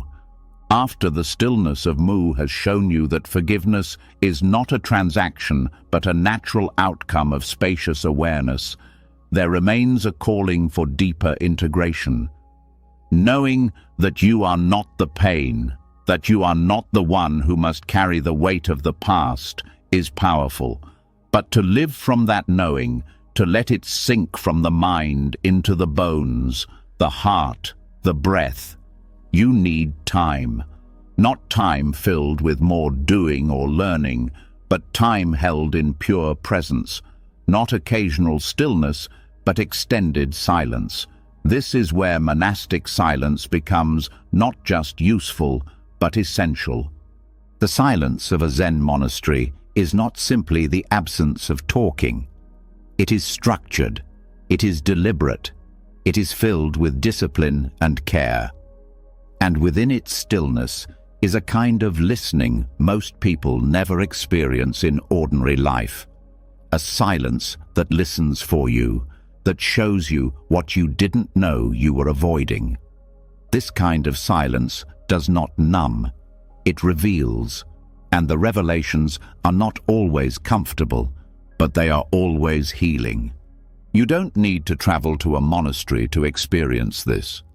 With sincerity and intention, you can create a 3-day home retreat that brings the same depth. The key is not perfection. It is commitment. You are not recreating a monastery's outer appearance. You are recreating its inner purpose, a space where nothing distracts you from yourself. To begin, you prepare the space where you will stay for 3 days. You remove anything that pulls your mind into noise. This includes devices, social media, entertainment, and unnecessary conversation. You clean the space, not for aesthetics, but to create internal clarity. The external mess often reflects internal confusion. Clearing the space is the first act of retreat. It signals to the nervous system that something different is beginning. You do not need elaborate tools. A cushion, a notebook, a simple altar or candle. These are enough. What matters most is intention. You are here to listen, to stop chasing, to let your awareness settle without forcing insight, to let truth surface on its own. You set a schedule, not rigid, but clear. Wake at the same time each day. Begin with sitting. Sit without expectation. Just breathe. Let thoughts come and go. The mind will resist. It will flood you with discomfort, plans, memories. That's natural. You don't need to fix it. You just return. Breath after breath. You move from sitting into walking meditation. Slowly, not as exercise, as presence in motion. Feel your feet on the ground. Let your awareness drop out of the head and into the body. There's no goal. You are not going anywhere. You are learning to be where you are, step by step. Eat simply. Cook with mindfulness. When you eat, just eat. No books, no screens. Notice each bite. Notice the urge to rush. Notice the sensations that come up. Digestion is not just physical. You are digesting emotional residue as well. Meals become part of the healing process.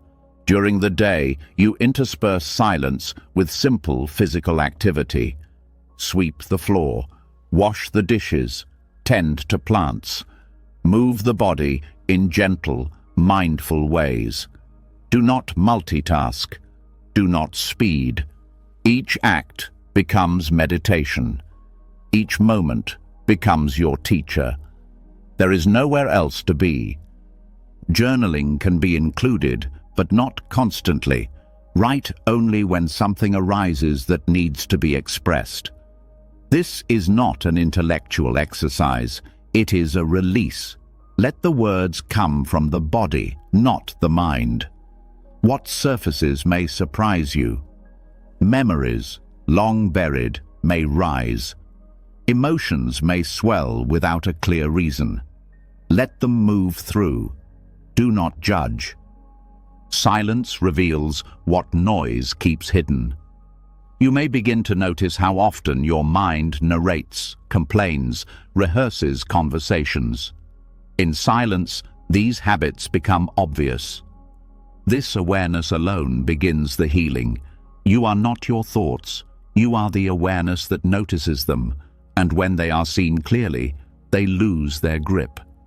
Each evening, you return to sitting. Let the day dissolve. Do not review it. Just sit. Let stillness have the last word. End with gratitude, not as a performance, but as a recognition. Gratitude for the chance to meet yourself without distraction. Gratitude for the breath, for the body, for the quiet that is always there beneath the noise. You sleep early. You keep lights dim. You reduce stimulation. You treat rest as part of the practice. In silence, sleep deepens. The nervous system recalibrates. Emotional tension begins to melt, not because you forced it, but because you stopped feeding it. By the second day, the silence may become difficult. Restlessness may grow. Old emotions may surface more intensely. This is not a sign of failure. It is progress. The system is clearing. Stay with it. Let the discomfort come. Sit with it. Walk with it. Breathe with it. You are not trying to fix anything. You are simply making space. On the third day, a shift may occur. Not dramatic, not loud, but real. A settling, a quiet clarity. You may find that you no longer need answers to your questions, that the urge to react has faded, that the emotional charge of old pain has softened, not disappeared, but no longer in control. This is the medicine of silence. It does not erase anything. It allows everything to be seen without attachment. It teaches you to trust what arises and then let it go. Not with force, with breath. The healing that happens in these 3 days is not always visible. You may not emerge with great insight, but you will feel different, lighter, clearer, more open, and that openness is where healing continues long after the silence ends. Integrating this into your life doesn't mean staying silent forever. It means carrying the quality of that silence into speech, into action, into conflict, into the rush of everyday life. You begin to speak more slowly. You listen more fully. You no longer fill space with noise. You begin to choose your words with care. You begin to feel the weight of stillness behind each movement. Monastic silence is not withdrawal. It is a deep returning to yourself, to what matters, to what was never broken, only buried under noise. The pain we carry often feels endless because we never stop long enough to face it without flinching. In silence, you finally do. You meet what's there. And in the meeting, something shifts. You learn that the heart doesn't need fixing. It needs space to unfold. A 3-day home retreat is not about becoming a monk. It is about remembering that healing doesn't require escape. It only requires intention, structure, stillness, and the willingness to sit quietly with what is real. From this place, forgiveness becomes easier. Clarity arises without effort. Emotional wounds begin to close, not from pushing, but from resting, deeply, consistently, gently. And when you emerge, the world may look the same, but you are different, because now you know where to return. You know the silence that heals. You know how to find your way back. Whenever the noise returns, whenever the pain rises, whenever you forget, you just stop. You sit. You breathe. And you remember that healing is never far. It is here, in the quiet, waiting, always. As you return from the depth of silence, the stillness you cultivated lingers in the body. But you may also begin to notice something else. Beneath the quiet, below the mind's stories, and even under the softness of stillness, there remains a residue, an echo that doesn't vanish with insight or rest. It is stored in the chest, the shoulders, the belly, the throat. It is held in the breath. This is where the deepest healing must go next, not through thoughts, not even through silence, but through breath. Zen does not separate the body from the mind or the breath from the heart. All are expressions of the same life. Where the mind clings, the body tightens. Where the heart aches, the breath contracts. Trauma, grief, anger, these do not only live in memory. They live in posture, in how you breathe, in the tension you carry without realizing it. This is where breathwork becomes not just useful, but essential. Not just as a tool for relaxation, but as a practice for emotional release. Zen-inspired pranayama is simple but powerful. It requires no belief, no advanced technique, only attention and willingness. It does not force anything. It meets the body where it is and works from there. Through breath, you begin to loosen the inner spaces where emotion hides. You begin to give shape to what had no words. You start to feel again, safely, fully, completely. You begin with awareness. You sit or lie down in a quiet space. You place your hands on the body, perhaps on the stomach or the chest. You breathe without changing anything. You notice. How deep is the breath? Where does it stop? Is there space beneath the ribs? Is the inhale tight? Is the exhale short? You don't judge, you simply observe. This alone is healing. Most people are disconnected from their breath. They do not realize how shallow it has become, how much emotion it has locked inside. By returning attention to the breath, you begin to reconnect the body to the moment. This is the first step in release. Then, gently, you start to extend the exhale. Not forcefully, just enough to create space. A longer exhale tells the nervous system it's okay to soften. It begins to lower the internal alarm. It shifts you from holding to releasing. This prepares the body to access what has been stored inside, safely. With each cycle of breath, you focus not on control, but on sensation. You may feel tightness arise. Sadness may come with no story. You may feel warmth in the chest or pressure in the throat. These are signs that the breath is reaching places your awareness had not gone before. You do not analyze. You stay with sensation. You breathe into it, not imagining air going there, but allowing awareness to settle into the place where discomfort lives. The breath carries attention. Attention carries safety, and safety allows release. Sometimes emotion will rise.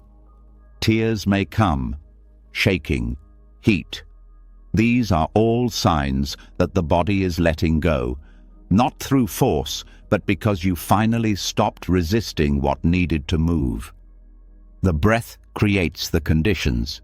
The body does the rest. One of the core practices in Zen breathwork for emotional healing is the simple method of box breathing. Equal inhale, hold, exhale, hold. For example, inhale for 4 counts, hold for 4, exhale for 4, hold for 4. This rhythm brings balance. It steadies the system. It becomes an anchor. It is especially helpful when emotions feel overwhelming. It creates a safe container for expression. Another practice is deep belly breathing, where you focus on expanding the abdomen fully on the inhale and gently pressing the air out on the exhale. Many emotional wounds contract the belly, whether from fear, shame, or grief. Reclaiming breath in this area brings power and clarity. You begin to feel grounded, supported from within. In Zen, breath is not separate from awareness. Each inhale is a beginning. Each exhale is a letting go. You can apply this directly to emotional processing. On the inhale, you welcome what is. On the exhale, you release what no longer needs to stay. You repeat this over and over until the emotional landscape begins to shift. There is also the practice of focused exhalation. This is used when releasing more intense stored emotions, such as rage or deep grief. You inhale slowly and exhale with a sound, maybe a sigh, maybe a low hum, maybe a whispered vowel like ah or hmm. This activates the vagus nerve, which calms the entire system and allows deeper emotion to surface without becoming too intense. These sounds are not vocal performance. They are vibrational medicine. The vibration moves energy. It breaks up the rigidity inside. It clears blocks that may have existed for years. Even the jaw, often tight from holding back expression, begins to soften.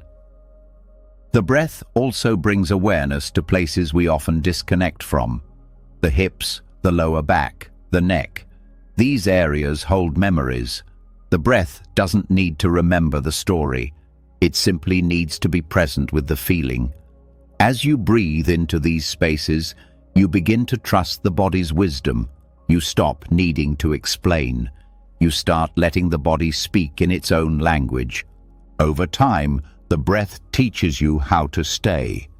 When pain arises, instead of bracing or running, you breathe.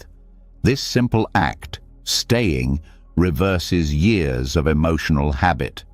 It sends a message to the inner world. We can feel this now. We are not in danger. We can open. This creates a new relationship with pain, not as enemy, not as failure, but as part of the process. You learn to breathe with it, not against it. You learn to hold it without collapsing. You learn to meet it without fear. Zen teaches that the breath is not just air. It is life itself. It is awareness moving through form. When you breathe consciously, you return to this truth. You stop being the story. You become the awareness underneath. And in that space, healing happens naturally. You can create a breathwork routine that fits your life. Begin in the morning with 10 minutes of intentional breathing. Begin your day not with thinking, but with feeling. Let the breath set the tone. Then, throughout the day, check in. How are you breathing now? Is it shallow? Is it fast? Return to the body, adjust, reset. Before sleep, Use breath to release the emotional accumulation of the day. Deep inhales through the nose. Long, steady exhales through the mouth. You may pair this with a phrase like, "let it go," or "this is enough." Over time, this becomes a ritual of emotional hygiene. In moments of emotional challenge, conflict, disappointment, old triggers, your breath becomes your companion. You pause, you breathe, you choose presence over reaction. This is not always easy, but it changes everything. It interrupts the cycle. It creates space between emotion and action. There is also the possibility of using breath in a deeper ceremonial way. You can set aside an hour each week for intentional emotional release. You sit, breathe, and allow what wants to arise to come forward. You let the breath guide you. You do not plan the session. You surrender to the intelligence of the breath. Sometimes it brings peace. Sometimes it brings intensity. But always it brings truth. And truth, met with compassion, always brings freedom. The beauty of Zen breathwork is that it is always accessible. No equipment is needed, no special training, just willingness, just time, just honesty. And in return, it gives you access to the deepest layers of healing, the layers thought cannot reach. Emotional scars are not removed through effort. They are softened through presence. The breath becomes the bridge between the past and the present, between pain and peace, between the person who survived and the person who is ready to live fully again. When you breathe consciously, you begin to trust the body. You begin to feel safe in yourself. You stop waiting for someone else to bring healing. You realize it is already here, within each inhale, within each exhale.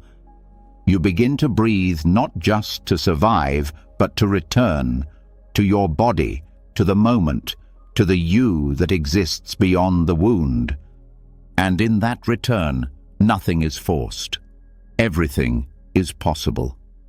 Once the breath begins to touch the spaces that memory buried and silence could not reach, you may notice a subtle longing. Not just to sit with what you feel, but to move with it. To let the emotions that surfaced through breath now find expression in rhythm. Stillness has done its work.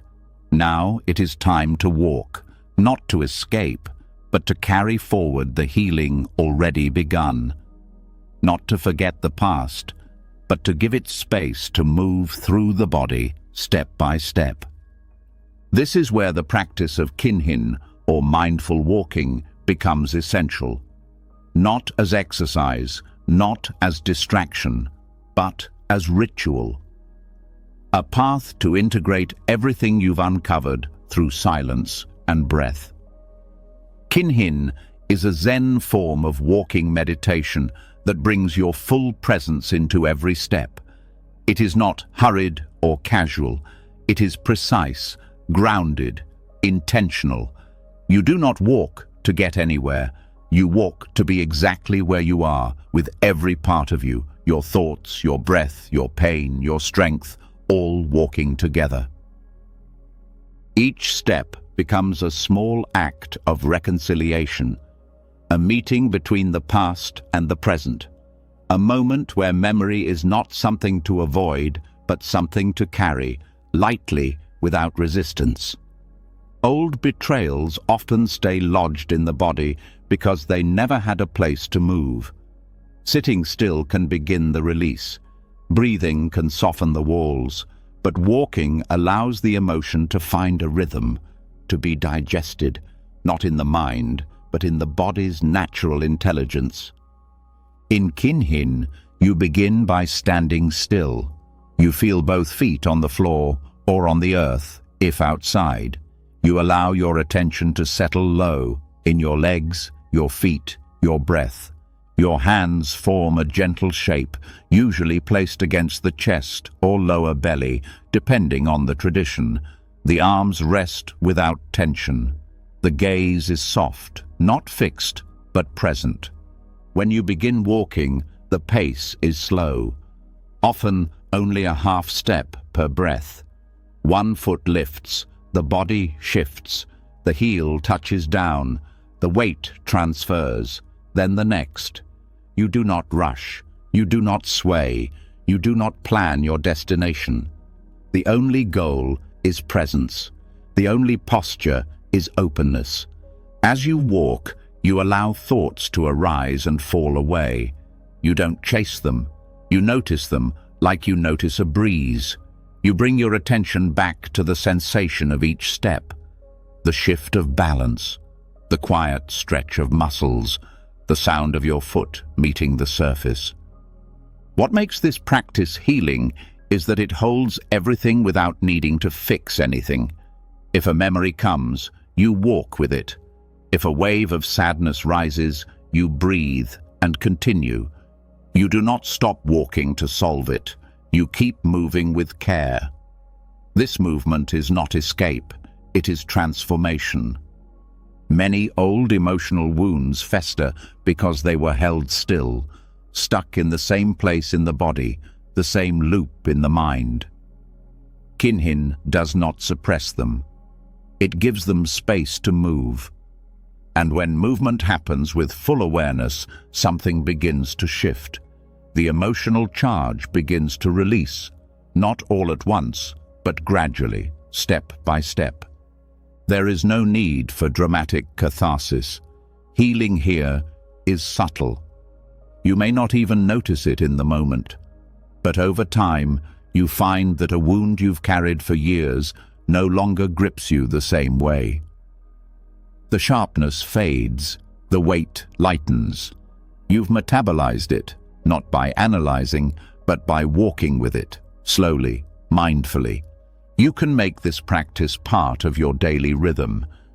Even 5 or 10 minutes of Kinhin each day begins to reset how your nervous system relates to emotional pain. It becomes a gentle ritual, a way of checking in with yourself, of allowing the past to move through rather than build up. In moments when you feel overwhelmed, Kinhin becomes a refuge, not because it takes the feeling away, but because it gives the feeling a path. You walk, not to escape, but to stay, not to fix, but to befriend. Your steps say, I'm still here, I'm still breathing, I can keep going. Walking becomes a symbol of your capacity to hold what once felt unholdable. You are no longer frozen. You are no longer spiraling. You are simply here, one step at a time, grounded, aware, open. Kinhin can be practiced indoors or outside. Both have value. Indoors offers containment and focus. Outdoors offers connection with nature, which deepens the process. Wind, sun, air, all remind the body that it is part of something larger. When you walk outside, you begin to sense how your pain is not isolated. It is part of the human experience, and being part of something greater helps soften the edge of isolation. When walking in nature, you begin to notice how everything moves in cycles. Leaves fall, water flows, light shifts. Nothing stays stuck. This reminds your body of its own capacity to flow, to release, to regenerate. You do not have to label your wounds as you walk. You do not need to name the betrayal or reframe the memory. You simply feel the energy of it as it moves in the body. Some days it may be heavy, some days light. Both are welcome. Your breath becomes the companion of each step. Inhale, step. Exhale, step. Breath and movement become one. This creates coherence in the system, an inner harmony that helps dislodge what was held in fragmentation. You are no longer scattered across timelines. You are here, now. As the body begins to trust this rhythm, deeper layers of emotion may rise. Grief, anger, even joy. You let it come. You keep walking. There is no need to pause or suppress. This is how emotion moves. This is how it leaves the body, through rhythm, presence, and patience. When your steps become consistent, you may begin to experience moments of pure awareness. No thought, no memory, just movement, just breath. These moments are not goals. They are byproducts of presence. They teach you that beneath the stories, there is stillness, and from that stillness, peace grows. Peace does not come from forgetting what happened. It comes from no longer being ruled by it.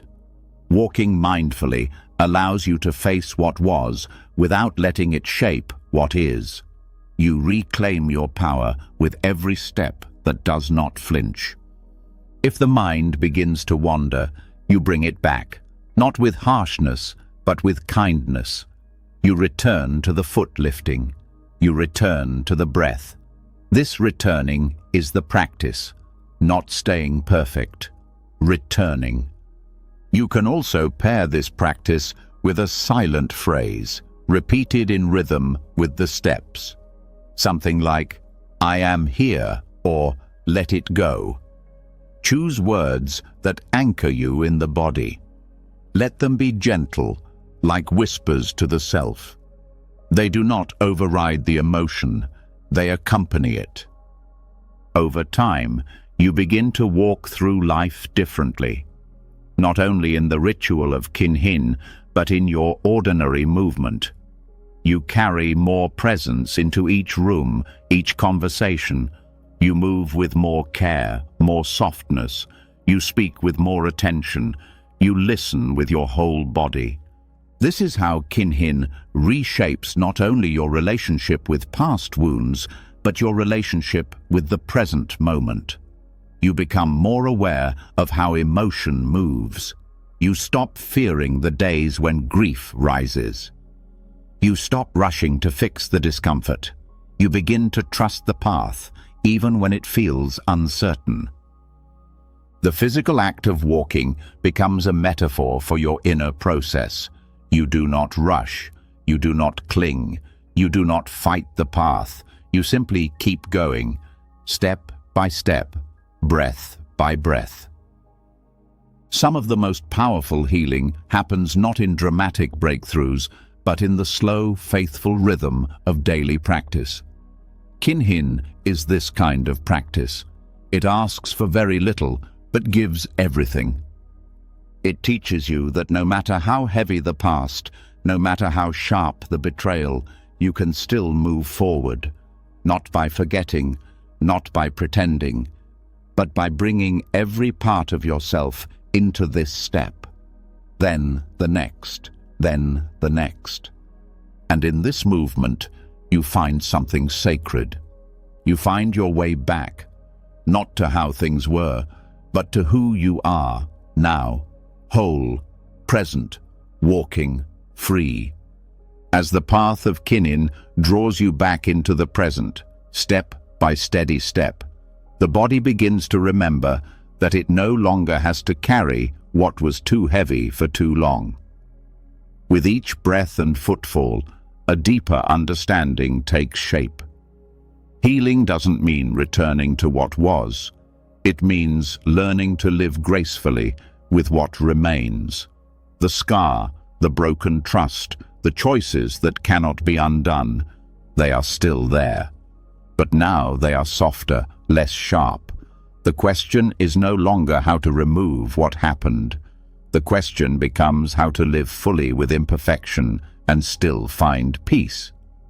This is where the wisdom of wabi-sabi becomes vital. Wabi-sabi is a Zen aesthetic, but it is also a way of living. It sees beauty not in perfection, but in the incomplete, the aged, the flawed. It honors the crack in the bowl, the weathered wood, the faded fabric. It teaches us that value does not vanish when something breaks. It changes, deepens, becomes more real. In emotional life, we are often taught the opposite. We are taught to idealize purity, to fear damage, to hide our flaws and resent the flaws of others. But this only creates more pain. It places impossible standards on the self and on those we love. It turns conflict into failure. It turns healing into shame. It blocks forgiveness. Wabi-sabi shows another path. It teaches that the very things we try to hide may be the most beautiful parts of us. That cracks can let in light. That time softens even the hardest shapes. That nothing stays perfect and nothing has to. When you begin to live from this truth, you stop demanding perfection from others. You stop needing them to have never hurt you. You begin to see that the people who failed you are human, shaped by their own wounds, their own limitations. This does not mean you excuse harm. It means you stop insisting that others should have been more than they were capable of being. This shift makes space for compassion, not only for them, but for yourself. You begin to see your own mistakes not as proof of your unworthiness, but as proof of your aliveness. You recognize the courage it takes to grow at all. You forgive yourself, not because you are blameless, but because you are learning, because even your missteps are part of your unfolding. Wabi-sabi embraces transience. It knows that nothing stays. People leave, feelings change, bodies age. It is not tragic. It is natural. Trying to hold on tightly to what must evolve only leads to suffering. But when you begin to relax into impermanence, you find peace. You stop trying to freeze moments. You let them pass. You let life move. Forgiveness becomes possible when you stop insisting that what hurt you should never have happened, that your story should have been cleaner, that your family, your relationships, your own heart should have followed a perfect script. None of them did. None of them will. And that's okay. This is not the same as giving up. It's giving in to life as it is, letting go of what could have been, making peace with what is. You begin to say, "This is the truth of my life, and I will live it fully, not in spite of its mess, but because of it." Wabi-sabi also shifts how we define beauty. We start to admire what is real, the face that shows time, the voice that trembles, the story that doesn't resolve neatly. We stop hiding our scars. We stop performing perfection. We start showing up as we are, and in doing so, we allow others to do the same. This creates safety, and in safety, emotional release happens. Grudges soften, expectations melt. The tight, painful grip of judgment towards self and others begins to loosen. You might start seeing beauty in things you once rejected, in people you once resented, in parts of yourself you once disowned. You begin to hold space for contradictions, for the mother who was both loving and absent, for the partner who tried but couldn't stay, for the version of you who made mistakes because they didn't know better. This is forgiveness through wabi-sabi. It is not dramatic. It is not always loud. It unfolds quietly, gradually, like moss growing on stone, like tea stains on your favorite cup. It becomes part of your life, subtle, unpolished, and real. You can bring this into your daily space by surrounding yourself with reminders of imperfect beauty. A chipped bowl you still use with care, a wrinkled photograph you keep without cropping, a handwritten note full of smudges. Let these items become part of your practice. Let them teach you to see value in wear, grace in the incomplete. You can also begin speaking to yourself with the same tone. Instead of harsh correction, offer gentle observation. Instead of demanding improvement, offer patience. You are not a project. You are a garden, sometimes overgrown, sometimes blooming, always worth tending. Relationships begin to change when you live this way. You stop expecting people to meet every need. You allow space for misunderstanding, for disappointment, for repair. You start to prioritize presence over performance. You forgive more easily, not because pain doesn't matter, but because connection does. And when you truly forgive through wabi-sabi, it doesn't mean the wound disappears. It means the wound becomes integrated. It becomes part of your story, not something that defines you, but something that shaped you. You don't have to love the pain, but you begin to love the person you became because of what you've lived through. This allows a different kind of peace to emerge. Not the peace of resolution, but the peace of acceptance. A peace that holds everything, the joy and the sorrow, the clarity and the confusion, the right choice and the regret. You learn to stop waiting for the perfect moment to begin living. You begin now as you are, with what you have. You look around and find meaning in the uneven, the ordinary, the unfinished. Wabi-sabi teaches you that life is not found in the flawless image, but in the moment when someone shows you their cracks and lets you see inside. When someone lets you in, not at their best, but in their realness. That moment is sacred, and you begin to realize that offering your own vulnerability is not weakness. It's a gift. You don't have to be whole to be worthy. You don't have to be healed to be loved. You don't have to be perfect to offer peace. You just have to be honest, present, open. This is how forgiveness becomes natural, not a task, not a struggle, but a way of being, a soft gaze, a loosened grip, a quiet yes to the reality of things. You stop asking life to be different. You start seeing the beauty in what is. And from that vision, true emotional release begins, not as an escape, but as a homecoming. To the version of you who tried, to the ones who failed you, to the world that hurt and healed and carried you all at once. Wabi-sabi does not fix, it honors, and in that honoring, it frees. Once you begin to see beauty in imperfection and allow forgiveness to grow from acceptance rather than resolution, another truth quietly reveals itself. Some of the pain you carry was never yours to begin with. Some wounds run deeper than personal history. They live in the background of your decisions, your relationships, your reactions, passed through silence, shaped by culture, carved into family patterns. These are not only your stories, they are echoes. They belong to generations before you. This is the realm of ancestral trauma, and Zen offers a unique path to meet it, not through the mind, but through the voice, not through conversation, but through vibration. Here, ancient chanting becomes more than ritual. It becomes a tool for transformation, a bridge between what was and what can be healed. Chanting in Zen is not about performance. It is not entertainment. It is repetition with reverence.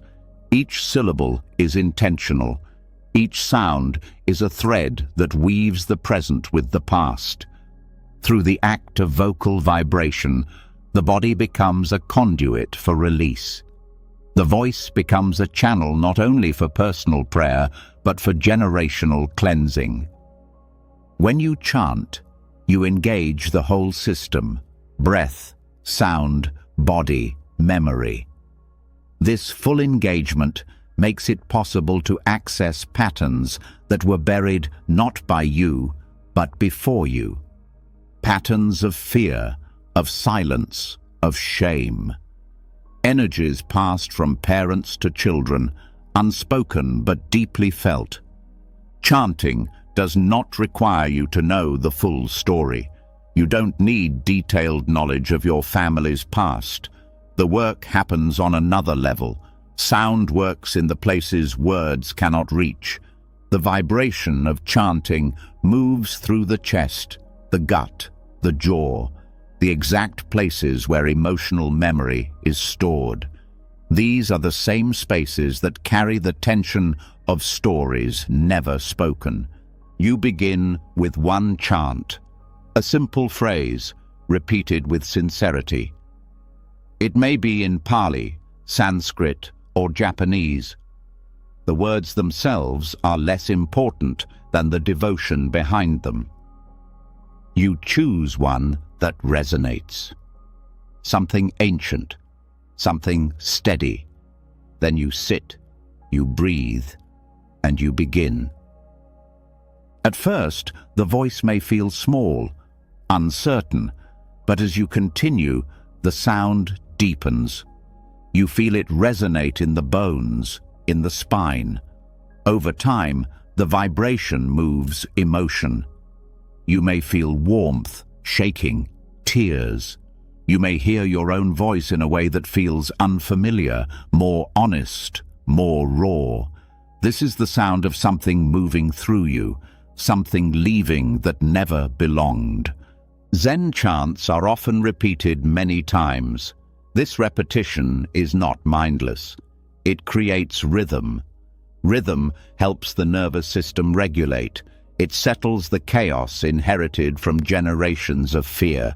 It calms the patterns of reactivity that were modeled by those who came before you. You begin to understand how much of your emotional life has been shaped by people you never met. This understanding doesn't come through analysis. It comes through direct experience. As you chant, insights may arise, not always as thoughts, but as feelings, memories, realizations. You start to notice where your pain matches someone else's in your family. You see the same patterns repeated, and in this seeing, something opens. Not blame, not guilt, just truth. Gentle, honest truth.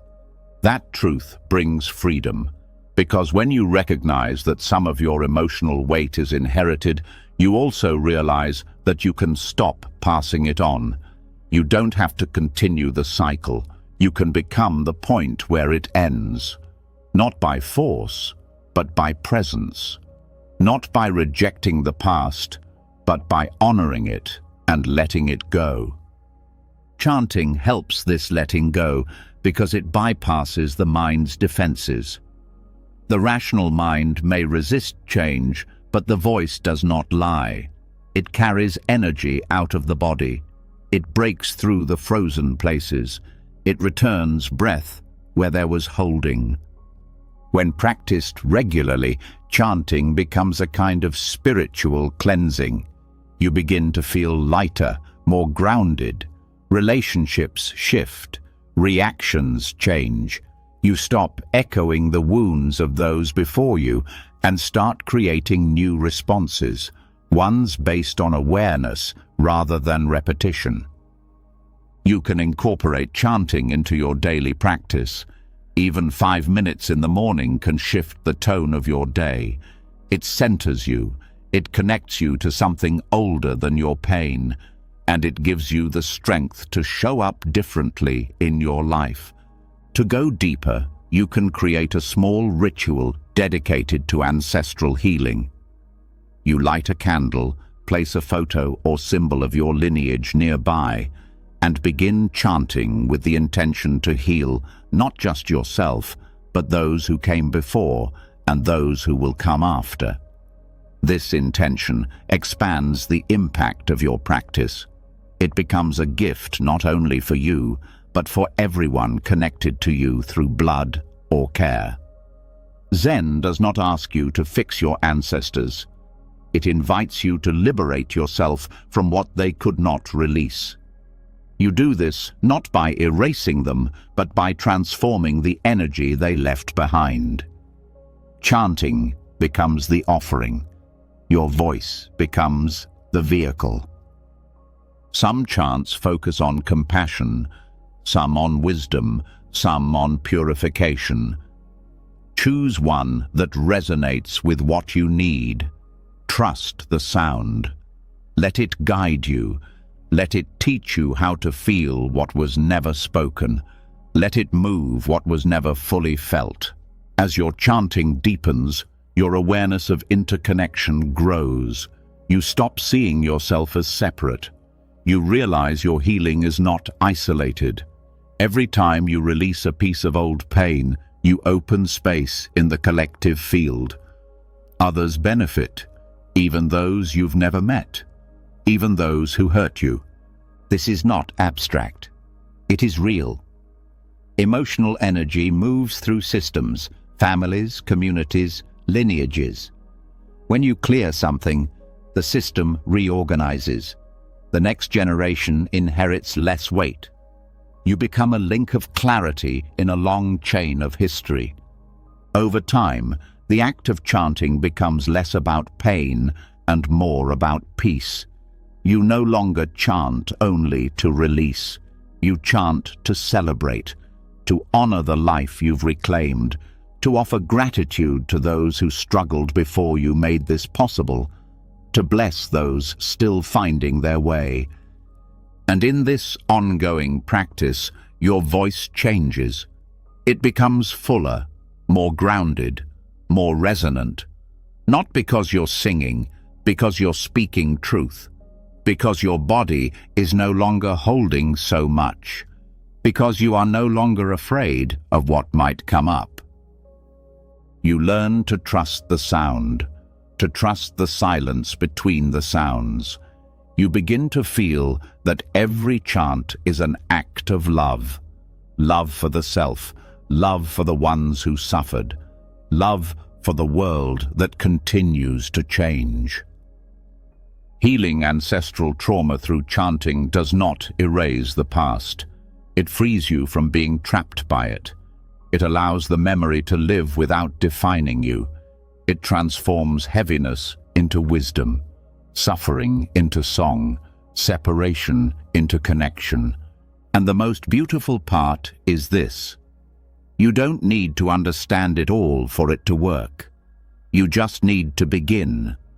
One breath, one phrase, one sound at a time. Until the voice becomes strong, until the heart becomes open, until the past can rest and you can live. As the voice clears, inherited weight through chanting, and the body feels lighter from the echoes it no longer carries, there often remains one final trace, something faint but persistent. A residue that doesn't live in the throat or the chest, but in the quiet corners of the mind. Thoughts unspoken, words unsent, feelings half-formed. These remnants do not dissolve with movement or breath. They need something else, a shape, a line, a form to hold them, even briefly, before they are let go. This is where Zen calligraphy becomes a practice of closure, not as art to admire, but as a sacred act of release.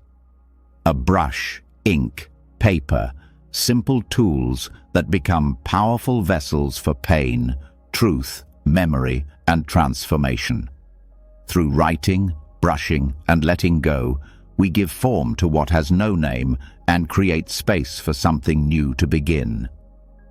In Zen, calligraphy is not about aesthetics. It is not about skill.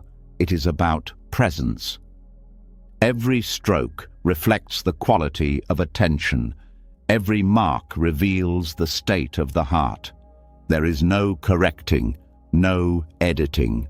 What appears on the page is accepted as it is. This is what makes it a healing ritual. You begin not by choosing the right words, but by slowing down, preparing the space with intention, clearing distractions, centering the breath. You sit in silence until the body becomes still and the mind begins to quiet. The ink is prepared. The brush is held with respect. The paper becomes a mirror, not of perfection, but of the unspoken. What you write does not have to be beautiful. It does not even have to be legible. It only needs to be true. You might write a name, a memory, a phrase that lingers. You might write a word you never had the chance to say. You might write something you've told yourself 1,000 times, but never put into the world. The act of writing externalizes what the heart has carried. It turns pain into ink. It takes the formless and makes it visible. This is the first step in releasing it, not through denial, but through honoring. After writing comes the brush. Using traditional calligraphy tools is ideal, but not required. Any brush held with care becomes part of the ritual. You dip it into ink and bring it to the page. Here, movement matters more than meaning. The brush dances or presses, swirls or strikes. It follows your breath.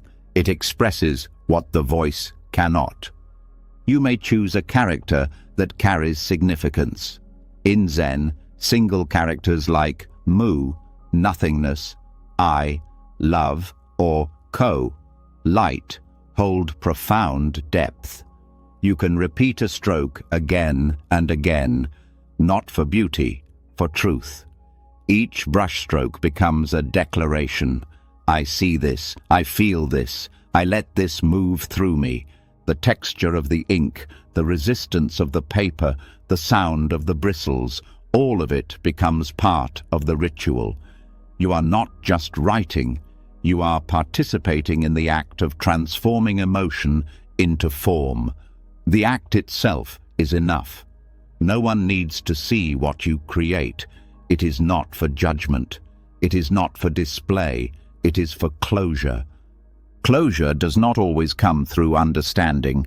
It often comes through embodiment. The hand moving with intention, the ink drying as breath steadies, the brush being cleaned after use. These actions tell the body, this is complete. This is no longer inside. This has been given a place. And then the final step, the burn. This part of the ritual is done with care, with reverence. You do not burn out of anger. You burn to release. You take what you have written or brushed, fold it gently, and bring it to flame. You watch the ink turn to smoke, the paper curl into ash. This is not destruction. It is transformation. As the paper burns, so does the weight you placed into it. You let it go physically, not metaphorically. You witness its end, not to erase the memory, but to mark the turning point. To say, I have carried this long enough. I have seen it. I have honored it. I now release it. The fire becomes sacred, not wild, not rushed, controlled and calm. It becomes part of the closure, part of the return to the present. This ritual can be repeated as needed. There is no limit to what can be written and released. Every moment of unresolved tension, every unsaid word, every lingering story, each one has a place on the page. Each one has a right to be honored, and each one, once honored, can be set free.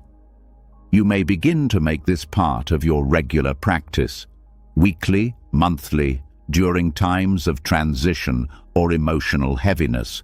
It becomes a way to stay clear, a way to process instead of store, a way to move through emotion instead of around it.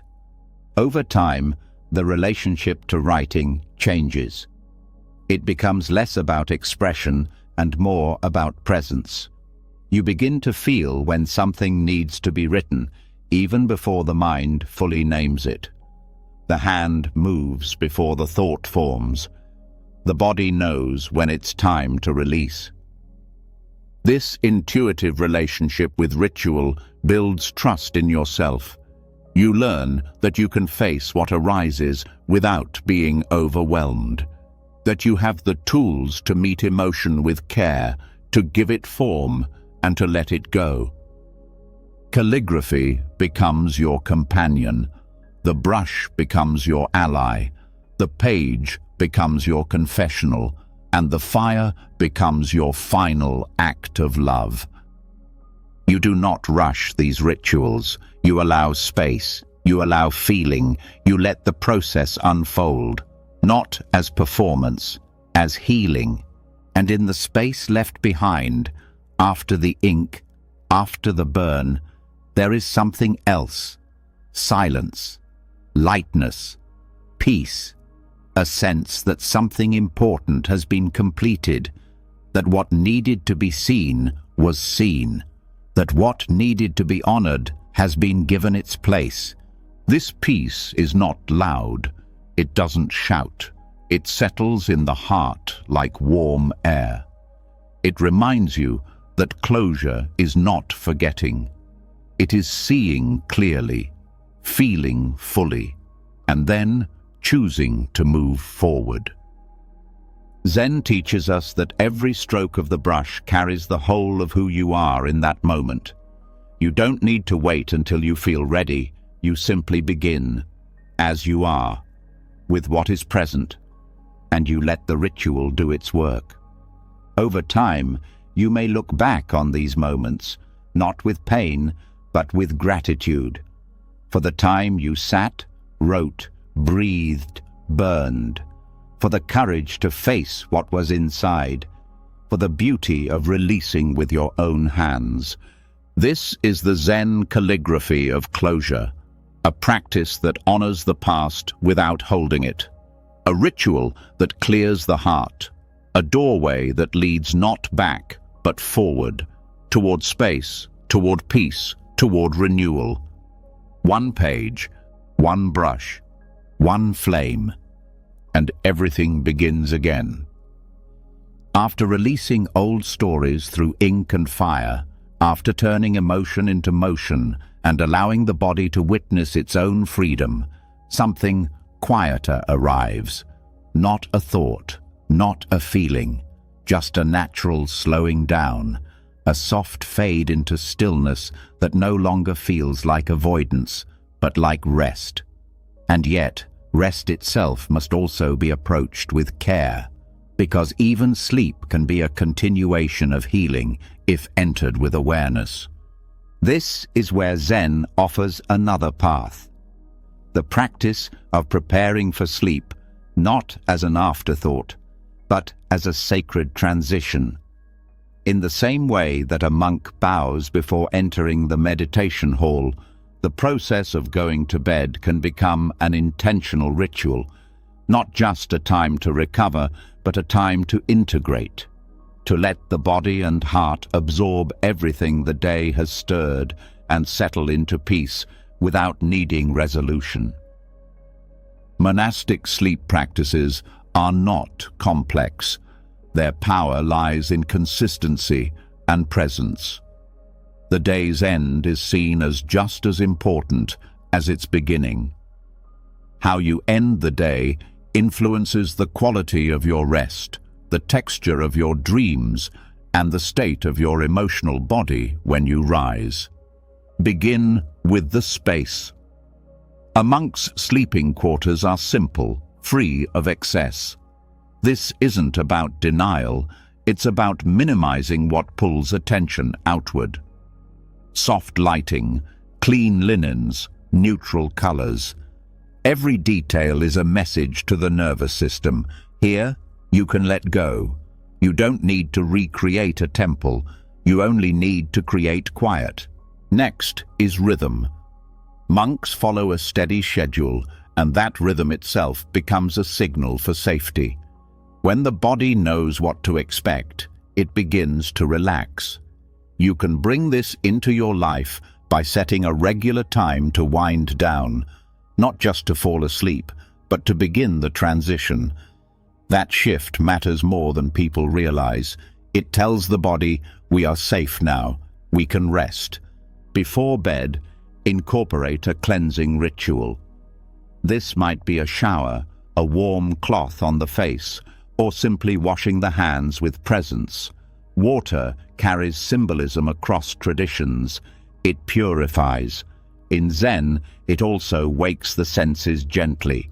Even a short moment of cleansing helps mark the shift from activity to stillness. It's a physical way of letting go. Silence is part of this. Reduce input. Screens, loud voices, mental stimulation. Noise keeps the nervous system alert. Silence invites the body to listen to itself again. If you live in a noisy place, use white noise, natural sounds, or even the steady rhythm of your own breath as a gentle anchor. Lighting also plays a role. Monks rise and sleep with the sun. You may not have that freedom, but you can mimic it. Dim lights an hour before bed. Avoid bright screens. Light signals wakefulness. Darkness signals melatonin release. This isn't spiritual, it's physiological, but honoring the body's design is spiritual in itself. Now, bring the body into stillness through movement. Just 5 to 10 minutes of slow, mindful motion, gentle stretching, soft forward folds, hip openings, signals to the muscles that they're safe. Emotional energy, especially if unresolved, tends to settle in the joints and tissues. Nightly movement allows this energy to disperse without analysis. You are saying, with every motion, I am not fighting the day, I am releasing it. A seated meditation can follow. It doesn't need to be long, just enough to shift from doing to being. Sit with eyes closed, let thoughts come and go. Focus on the breath. Each inhale welcomes the day's experience. Each exhale releases what's no longer needed. You don't need to process everything. You only need to be with it.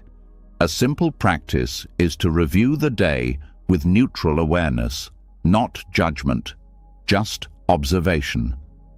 Where was I present? Where did I react? What did I carry that I no longer need? This review becomes emotional digestion. Without this step, thoughts and emotions often show up in sleep in disorganized ways. With it, they integrate. Chanting can also be used here.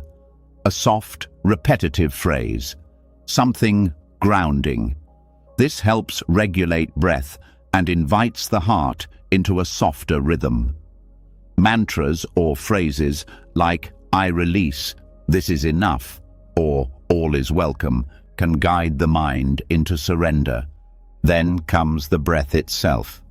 In Zen-inspired sleep rituals, breath is not controlled, but observed. You lie down and feel each inhale expand the body and each exhale soften it. You notice where the breath is smooth and where it's tight. You don't force change, you simply witness. And in the witnessing, the breath begins to deepen naturally. A powerful technique for nighttime is 4 to 7, 8 breathing. Inhale for 4 counts, hold for 7, exhale slowly for 8. This rhythm helps quiet the mind and triggers the parasympathetic nervous system. It slows heart rate, reduces blood pressure, and prepares the body for true rest, not just unconsciousness, but restorative sleep. As you settle, introduce gratitude, not as a concept, but as a felt experience. Think of 1 or 2 things from the day that opened your heart, even briefly. It could be a kind word, a quiet moment, a deep breath. Let yourself feel it again. This shifts emotional focus from what went wrong to what supported you. Gratitude is not about ignoring pain, it's about creating space around it. If emotion arises during this time, you allow it. Tears before sleep are not a problem, they are a release. You do not need to explain or understand what surfaces. You meet it with breath, with stillness, with compassion. This is what emotional integration looks like, not fixing, but including. If thoughts persist, you give them shape. Keep a small notebook nearby. Write a word, a sentence, a phrase, just enough to say, "I see you. You don't need to stay in my body tonight. You have a place now." Then return to the breath. You can also place one hand on the belly and one on the chest. This connects the mind to the body again. You feel the rise and fall. You become present without effort. You remind yourself that you are held, not by ideas, but by your own awareness. Before sleep, a final bow can be offered, not outward, but inward. A bow of the heart, a silent gesture of acceptance for the day, for your efforts, for your mistakes, for what was left unfinished. A bow to the moment as it is. Then you sleep. No music unless it's deeply calming. No lights unless they are soft and low. You let your breath guide you into rest. You do not try to sleep. You allow it. Over time, this process becomes a rhythm, not a strict rule, but a gentle pattern. The body learns it. The mind begins to relax earlier. Emotional processing becomes quieter. Dreams shift. You begin to wake not just rested, but integrated.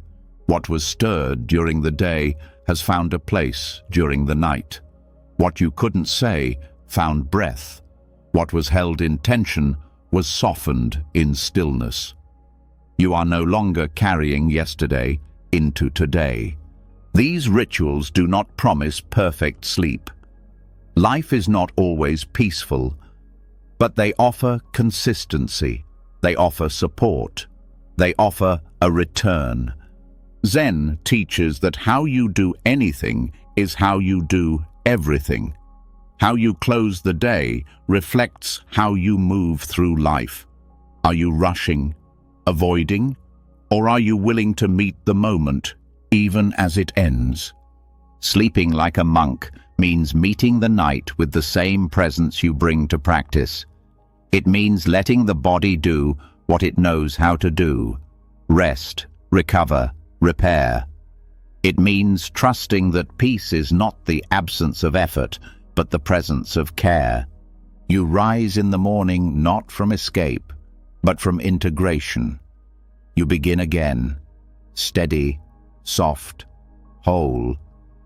And the day ahead carries something new, not because it is perfect, but because you are finally rested enough to meet it fully. Waking up rested, clear, and emotionally lighter is not just a result of physical sleep. It's what happens when the day has been honored, the heart has been tended to, and nothing was left unacknowledged. But even when the breath has softened and the nervous system is calm, there may still be one final resistance deep inside. A clinging, a quiet refusal, not always loud, but persistent.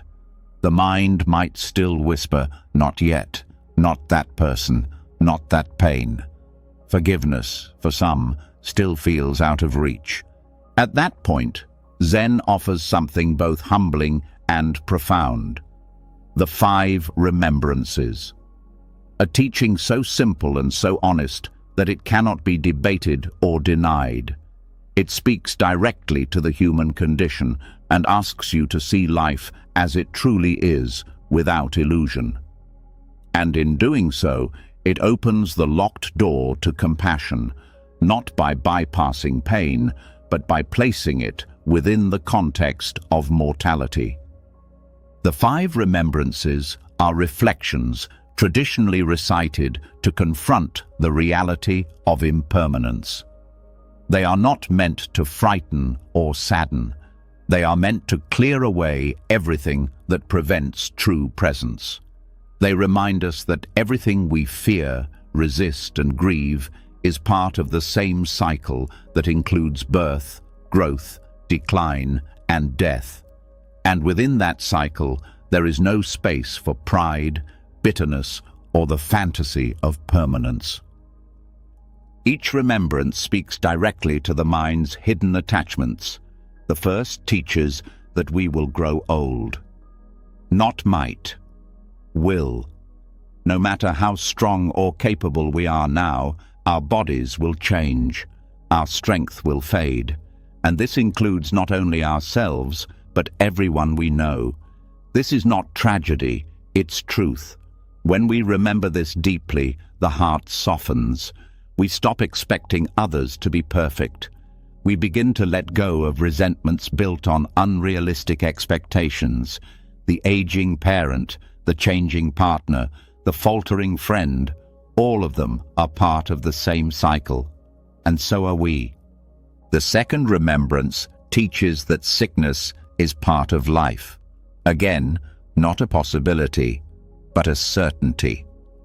Physical vulnerability is not a sign of weakness. It is a condition of being human. When we see this clearly, we become less judgmental of ourselves and others. We stop blaming people for breaking down. We recognize that pain, both physical and emotional, is woven into the fabric of existence. This brings humility, and with humility comes forgiveness. The third remembrance is that we will die. This is not to be feared, but accepted. It is not meant to bring anxiety, but clarity. The knowledge of death strips away everything that doesn't matter. All the grudges, the arguments, the silent punishments we hold against others, they lose their power when seen through the lens of mortality. If you knew today was your last, who would you forgive? What would you release? These are not dramatic questions, they are practical ones. Death, when contemplated deeply, sharpens the vision.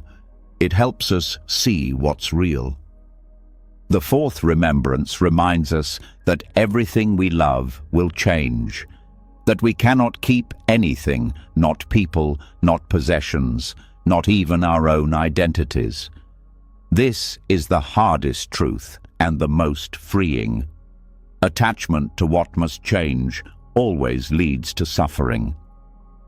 When we accept this, we stop resisting loss and start loving more openly. We no longer punish others for not staying the same. We stop trying to hold people still. We learn to meet them where they are, not where we want them to remain. The final remembrance is that our only true belonging is in our actions, not our reputation, not our relationships, but what we do, how we live, how we show up. This one teaches responsibility. It reminds us that no matter what others have done, our own peace depends on how we respond. This remembrance empowers. It puts the key to freedom in our own hands, not through blame, but through choice. Taken together, the 5 remembrances form a lens through which all grudges, conflicts, and emotional injuries can be viewed with greater perspective. They don't erase pain, but they reframe it. They place it within a timeline that is always moving, and that movement allows forgiveness to become possible, not as an abstract ideal, but as a necessary act of compassion. Meditating on these truths daily changes the way you live. It also changes how you relate to others. You begin to speak more gently. You stop clinging to old hurts. You realize that time is not guaranteed, and connection matters more than being right. Forgiveness, when approached from this space, is not forced. It flows. It no longer depends on the other person changing.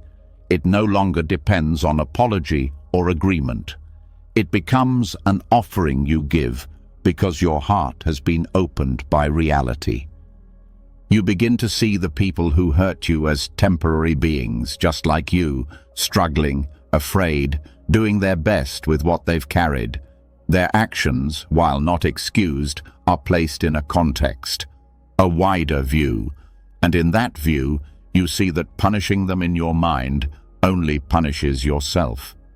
This shift does not make you passive, it makes you wise. You still set boundaries, you still walk away from harm, but you do it with peace, not anger, with clarity, not revenge, with love, not illusion. The practice of the 5 remembrances can be as simple as reading them aloud each day, sitting quietly after each one, letting it land not in the mind, but in the heart. Or you can write your reflections, noticing where resistance shows up. You can ask, where am I still pretending permanence exists? Where am I still holding pain because I think there's more time to fix it later? Sometimes you may feel sadness as you sit with these truths. That is not failure. That is the beginning of letting go. The sadness shows you where you've been gripping life too tightly. The tears wash away what no longer needs to be defended. You can also extend this practice into conversation, speaking to loved ones with these truths in mind, not making speeches, just choosing words that reflect your deeper awareness, saying, I appreciate you, instead of waiting, saying, I forgive you without needing a response, saying, I see your effort even when it's imperfect.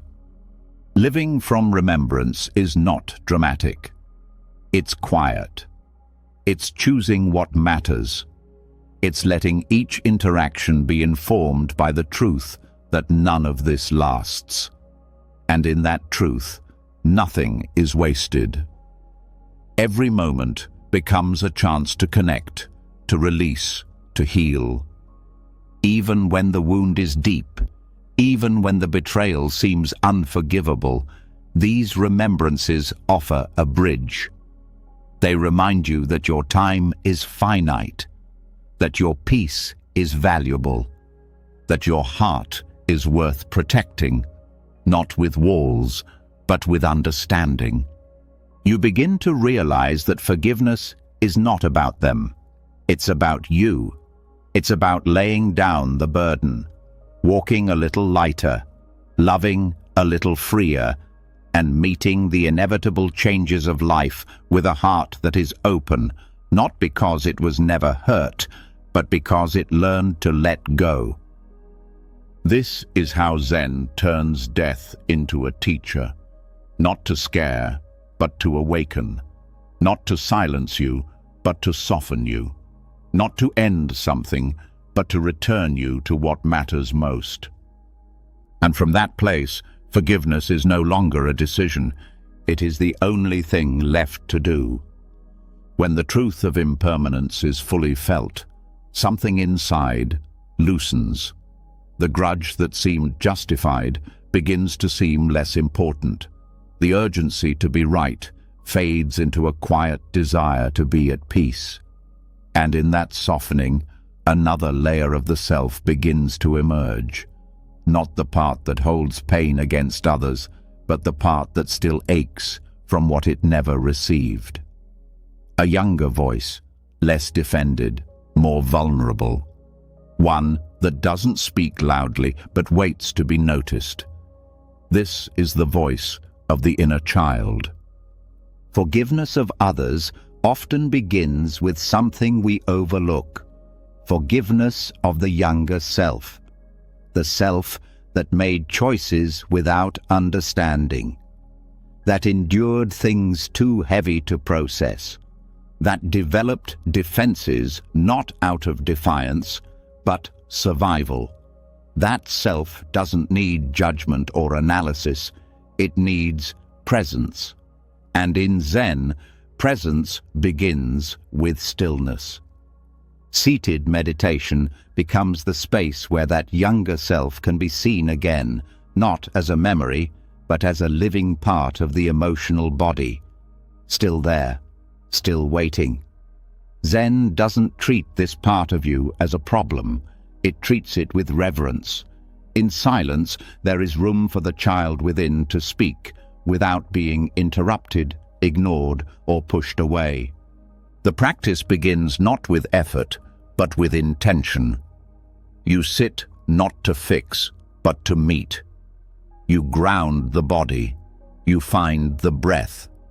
You allow the thoughts to slow, not by resisting them, but by letting them pass. You open the door to what arises naturally. Sometimes it's quiet, sometimes it's chaotic. You sit with both. Zen teaches that the body remembers what the mind forgets. In meditation, the sensations that rise are often more honest than thoughts. A tightness in the throat, a flutter in the chest, an ache in the belly. These are not random. They are echoes. You sit and listen, not with the ears, but with attention. That attention becomes the new parenting, the nurturing that was missing. You do not need to recall every memory. You only need to respond with care to whatever surfaces. If an image arises, a moment from childhood, a face, a phrase, you acknowledge it without judgment. If emotion stirs, tears, frustration, longing, you make space for it. You breathe with it. You let it complete its arc. This is what the inner child needed all along, a steady, loving presence, not answers, not perfection, just someone to stay, someone to see them and not turn away. Meditation allows you to become that person. Each time you sit, you show the younger self, I'm here now. I won't rush past you. I won't explain you away. I won't shame you for being hurt. This relationship, built slowly over time, begins to rewrite the emotional wiring. The nervous system learns it doesn't have to stay in alert mode. The heart begins to trust again. Stillness gives this space to grow. It creates a consistent rhythm, like a safe home. The seat, the cushion, the posture, all become symbols of reliability. The mind may resist, but the body begins to know, this is where I am held. In that holding, reparenting becomes real, not through force, but through consistency. You begin to talk to yourself differently. The inner dialogue softens. The harshness loses its grip. You stop repeating the critical voices you inherited. You start to speak from kindness, not as a performance, but as your new language. One powerful meditation practice for healing the inner child is to sit with the breath and visualize the younger self nearby, watching you, sitting close. You don't need to speak. Just be there. Let them feel your presence. Let them see that you are safe now, that you are not abandoning them again. Over time, this creates deep emotional repair. Another approach is to place one hand on the heart and one on the belly as you sit. This physical gesture communicates safety. It grounds the body.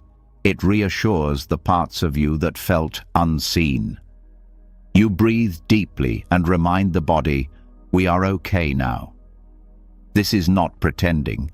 This is creating a new baseline of emotional safety. Sometimes words may help.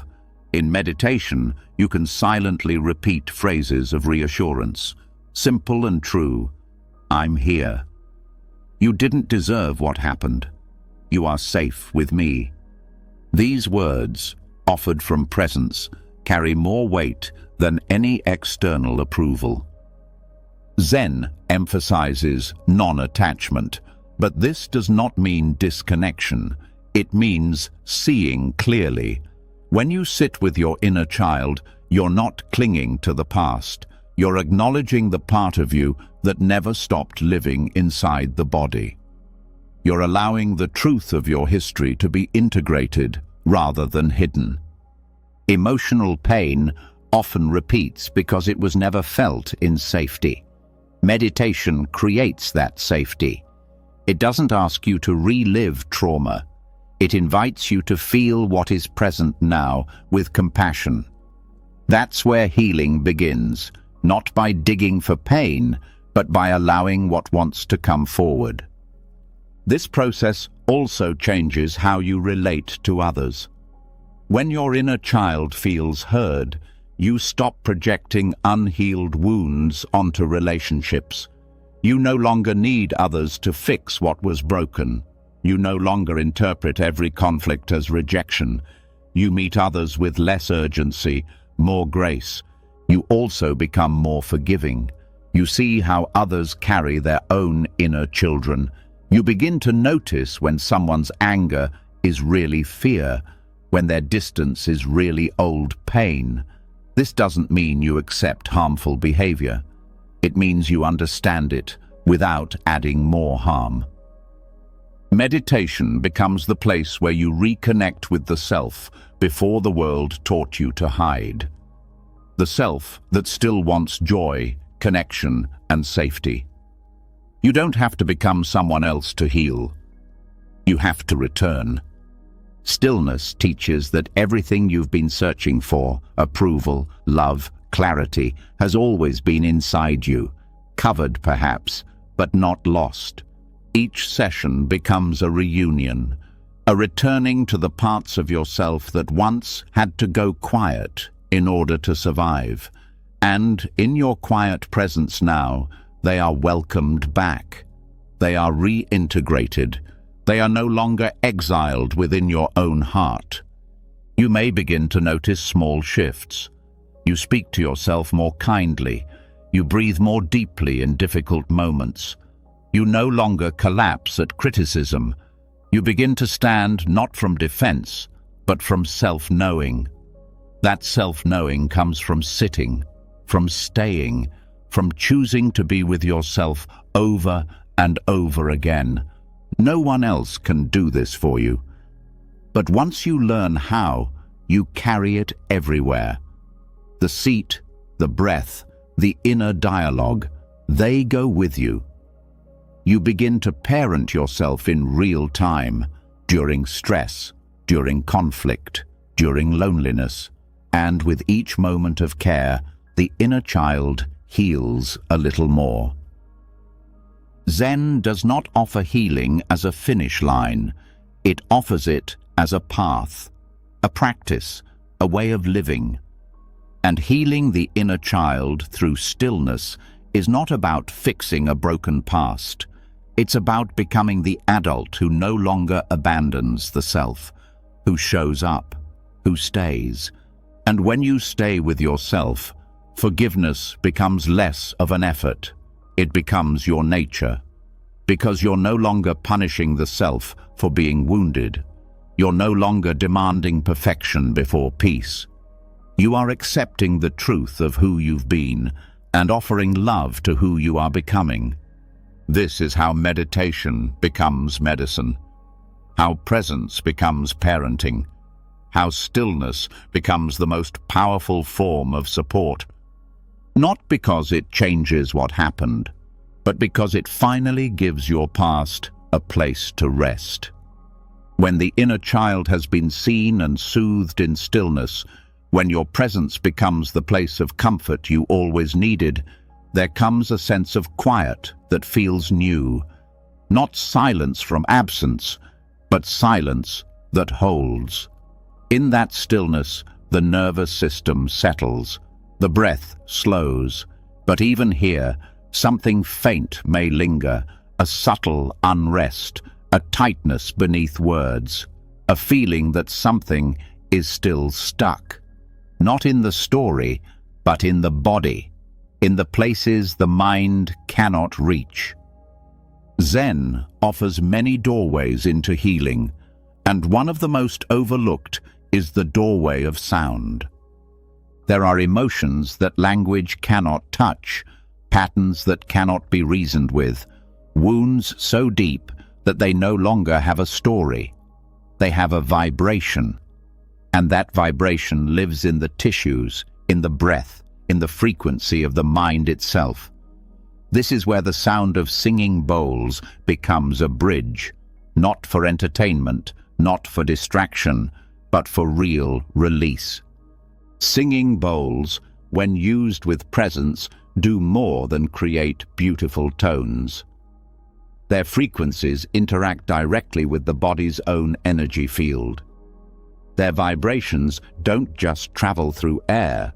They move through the skin, the bones, the fascia, the nervous system. They work where logic ends, where feeling begins. Zen does not separate sound from silence. It understands them as partners. The resonance of a bowl arises from silence and returns to it. This cycle mirrors emotional integration, the rising, the vibration, the fading, just like breath, just like feeling, just like the nature of the mind itself. When you work with singing bowls, you are not adding something to yourself. You are clearing space. The sound becomes a tool for dissolving emotional residue that lingers even after conscious healing has begun.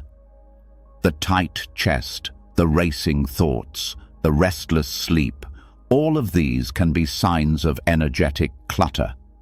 Not trauma that needs retelling, but sensation that needs moving. Begin with intention, not to fix or chase an outcome, but to open. You sit comfortably. You place the bowl where the sound can resonate around and through you. It could be in front of you, beside you, or even resting on your body if done carefully. You strike or circle the rim slowly, letting the tone swell and fade. The first thing you notice is the breath. It often deepens on its own, not from force, but from resonance. The sound invites the body to trust, to let go. You feel the tone move through you, not just hear it. It shifts internal rhythm. The heart rate, the brain waves, even digestion begin to adjust. This is not imagined, it is measured. Sound changes physiology, but more importantly, it opens space for the unseen. Memories may surface, not vividly, but emotionally. A sadness with no name, an image without detail, a feeling of lightness or grief. The sound holds all of it. It does not guide you toward meaning. It creates safety for experience to arise and pass. Each tone has its own frequency, and the body responds uniquely to different notes. Lower tones often ground, calm, and settle. Higher tones can open, lift, and energize. When used with care, the full spectrum of sound helps the whole self recalibrate. You don't direct it, you trust it. You can begin your practice with a few minutes of listening, letting the sound wash over you, breathing with it. No analysis, just reception. Over time, you begin to notice where the sound lands in the body, where it gets stuck, where it feels resisted. These are cues. The body is showing you where attention is needed. Sometimes you use the bowl not just to listen, but to tone with. You match your voice to the sound. You hum gently. You allow your own vibration to join the bowl's. This activates resonance in the throat and chest, two areas where unspoken emotion often lives. You don't have to sing. You don't have to sound good. You only have to participate. This creates a loop of healing. The bowl vibrates. Your voice responds. The body vibrates in return. Tension begins to move. Emotion begins to find exit points. You may feel heat, shivers, or spontaneous breath. These are signs of energy shifting.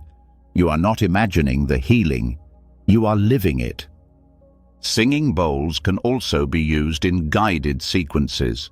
For example, starting with grounding tones at the base of the body, then moving upward.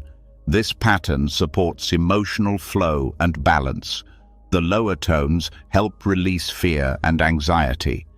The mid-tones support grief and love. The higher frequencies help with clarity and insight. You don't have to know this mentally to benefit. The body knows. One particularly powerful practice is to use the bowl after seated meditation. Once the mind has settled and the breath has slowed, you end the silence with sound.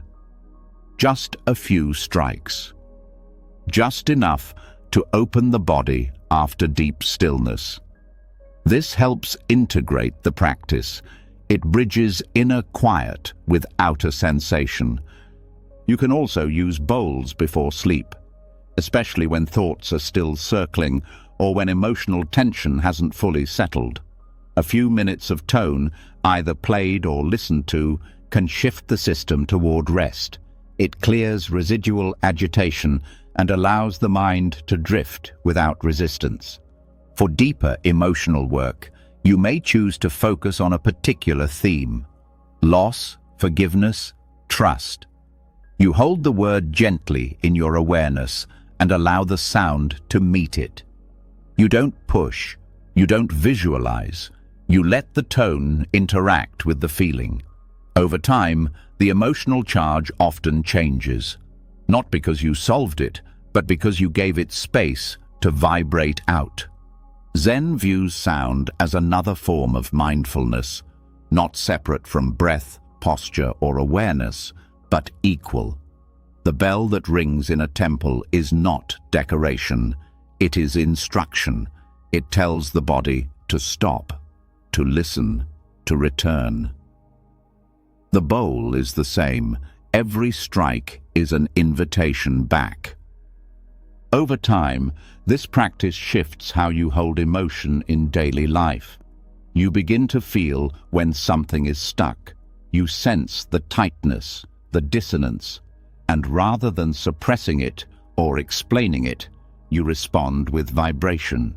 You find a tone, you hum, you allow the resonance to meet the resistance.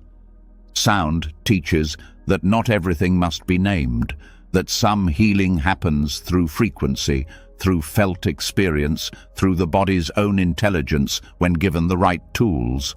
Singing bowls are such a tool, not because they do the healing for you, but because they support you in accessing your own ability to feel and release.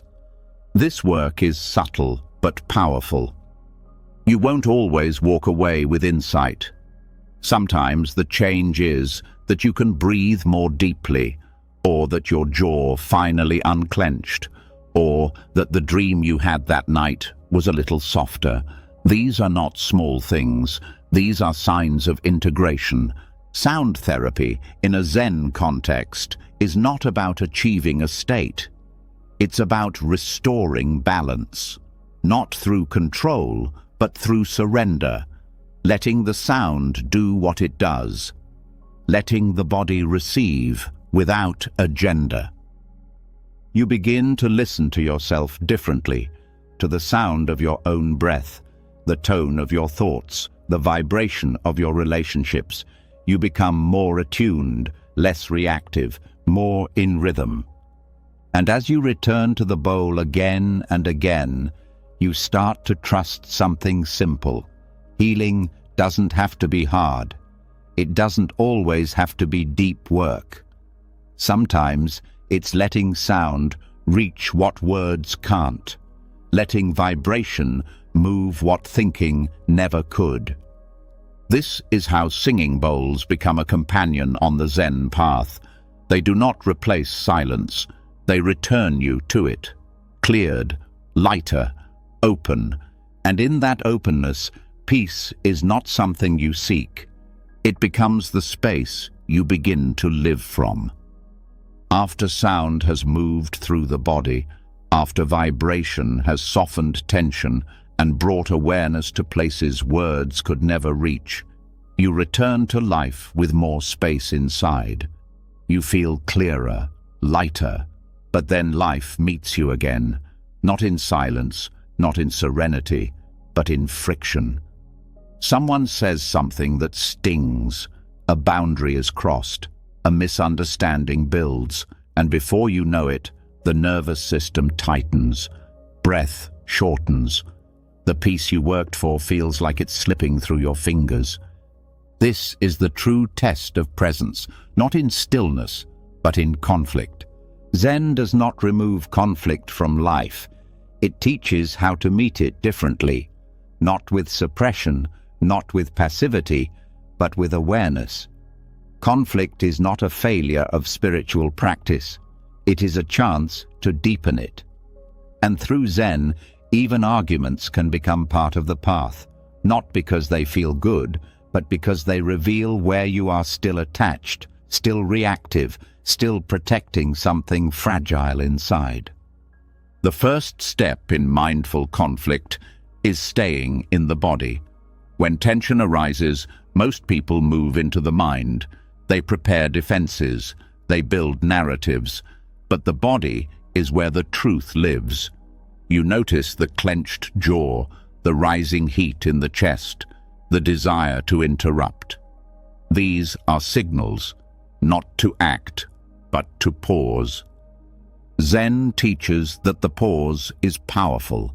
It is not avoidance. It is where clarity lives. A single breath before responding can change everything. Not just the outcome of the conversation, but the emotional residue it leaves behind. When you remain present during conflict, your goal shifts. You are no longer trying to win. You are trying to stay, to remain connected to yourself while engaging with another. This shift changes your tone, your words, your energy. You stop escalating. You start listening, not just to the words being said, but to the need underneath them. Listening in Zen is not passive. It is full attention. You hear not only the surface, but the silence beneath it. You feel the rhythm of the conversation. You notice when the other person is speaking from fear, from hurt, from ego, and you choose not to match that frequency. Instead of reacting, you reflect. You may say, "I'm hearing a lot of frustration. Can we slow this down?" You may acknowledge, "This is hard for me to hear, but I want to stay open." These statements are not tactics.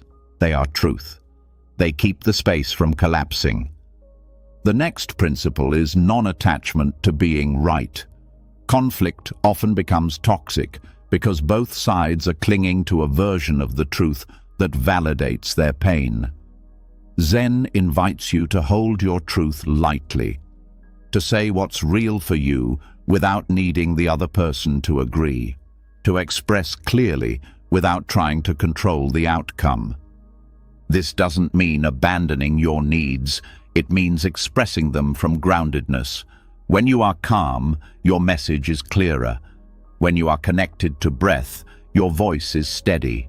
When your nervous system is not in fight mode, your words carry less charge. You also learn to tolerate discomfort.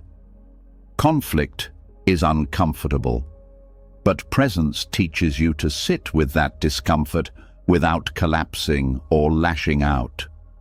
You feel the sensation rise, peak, and pass. You learn to ride the wave rather than drown in it. In Zen, this is called remaining in the middle, not pulled into extremes, not lost in reactivity, staying centered even when others are not. This takes practice, but each time you do it, you rewire your emotional habits.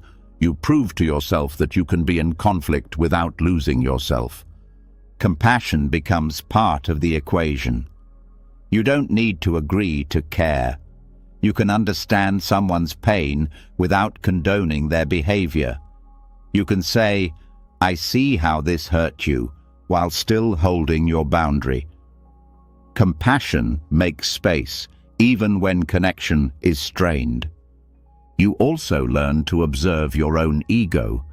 Notice when you're arguing just to be heard, when you're speaking from pride, not clarity, when you want to punish, not resolve. These moments are not wrong, they are invitations.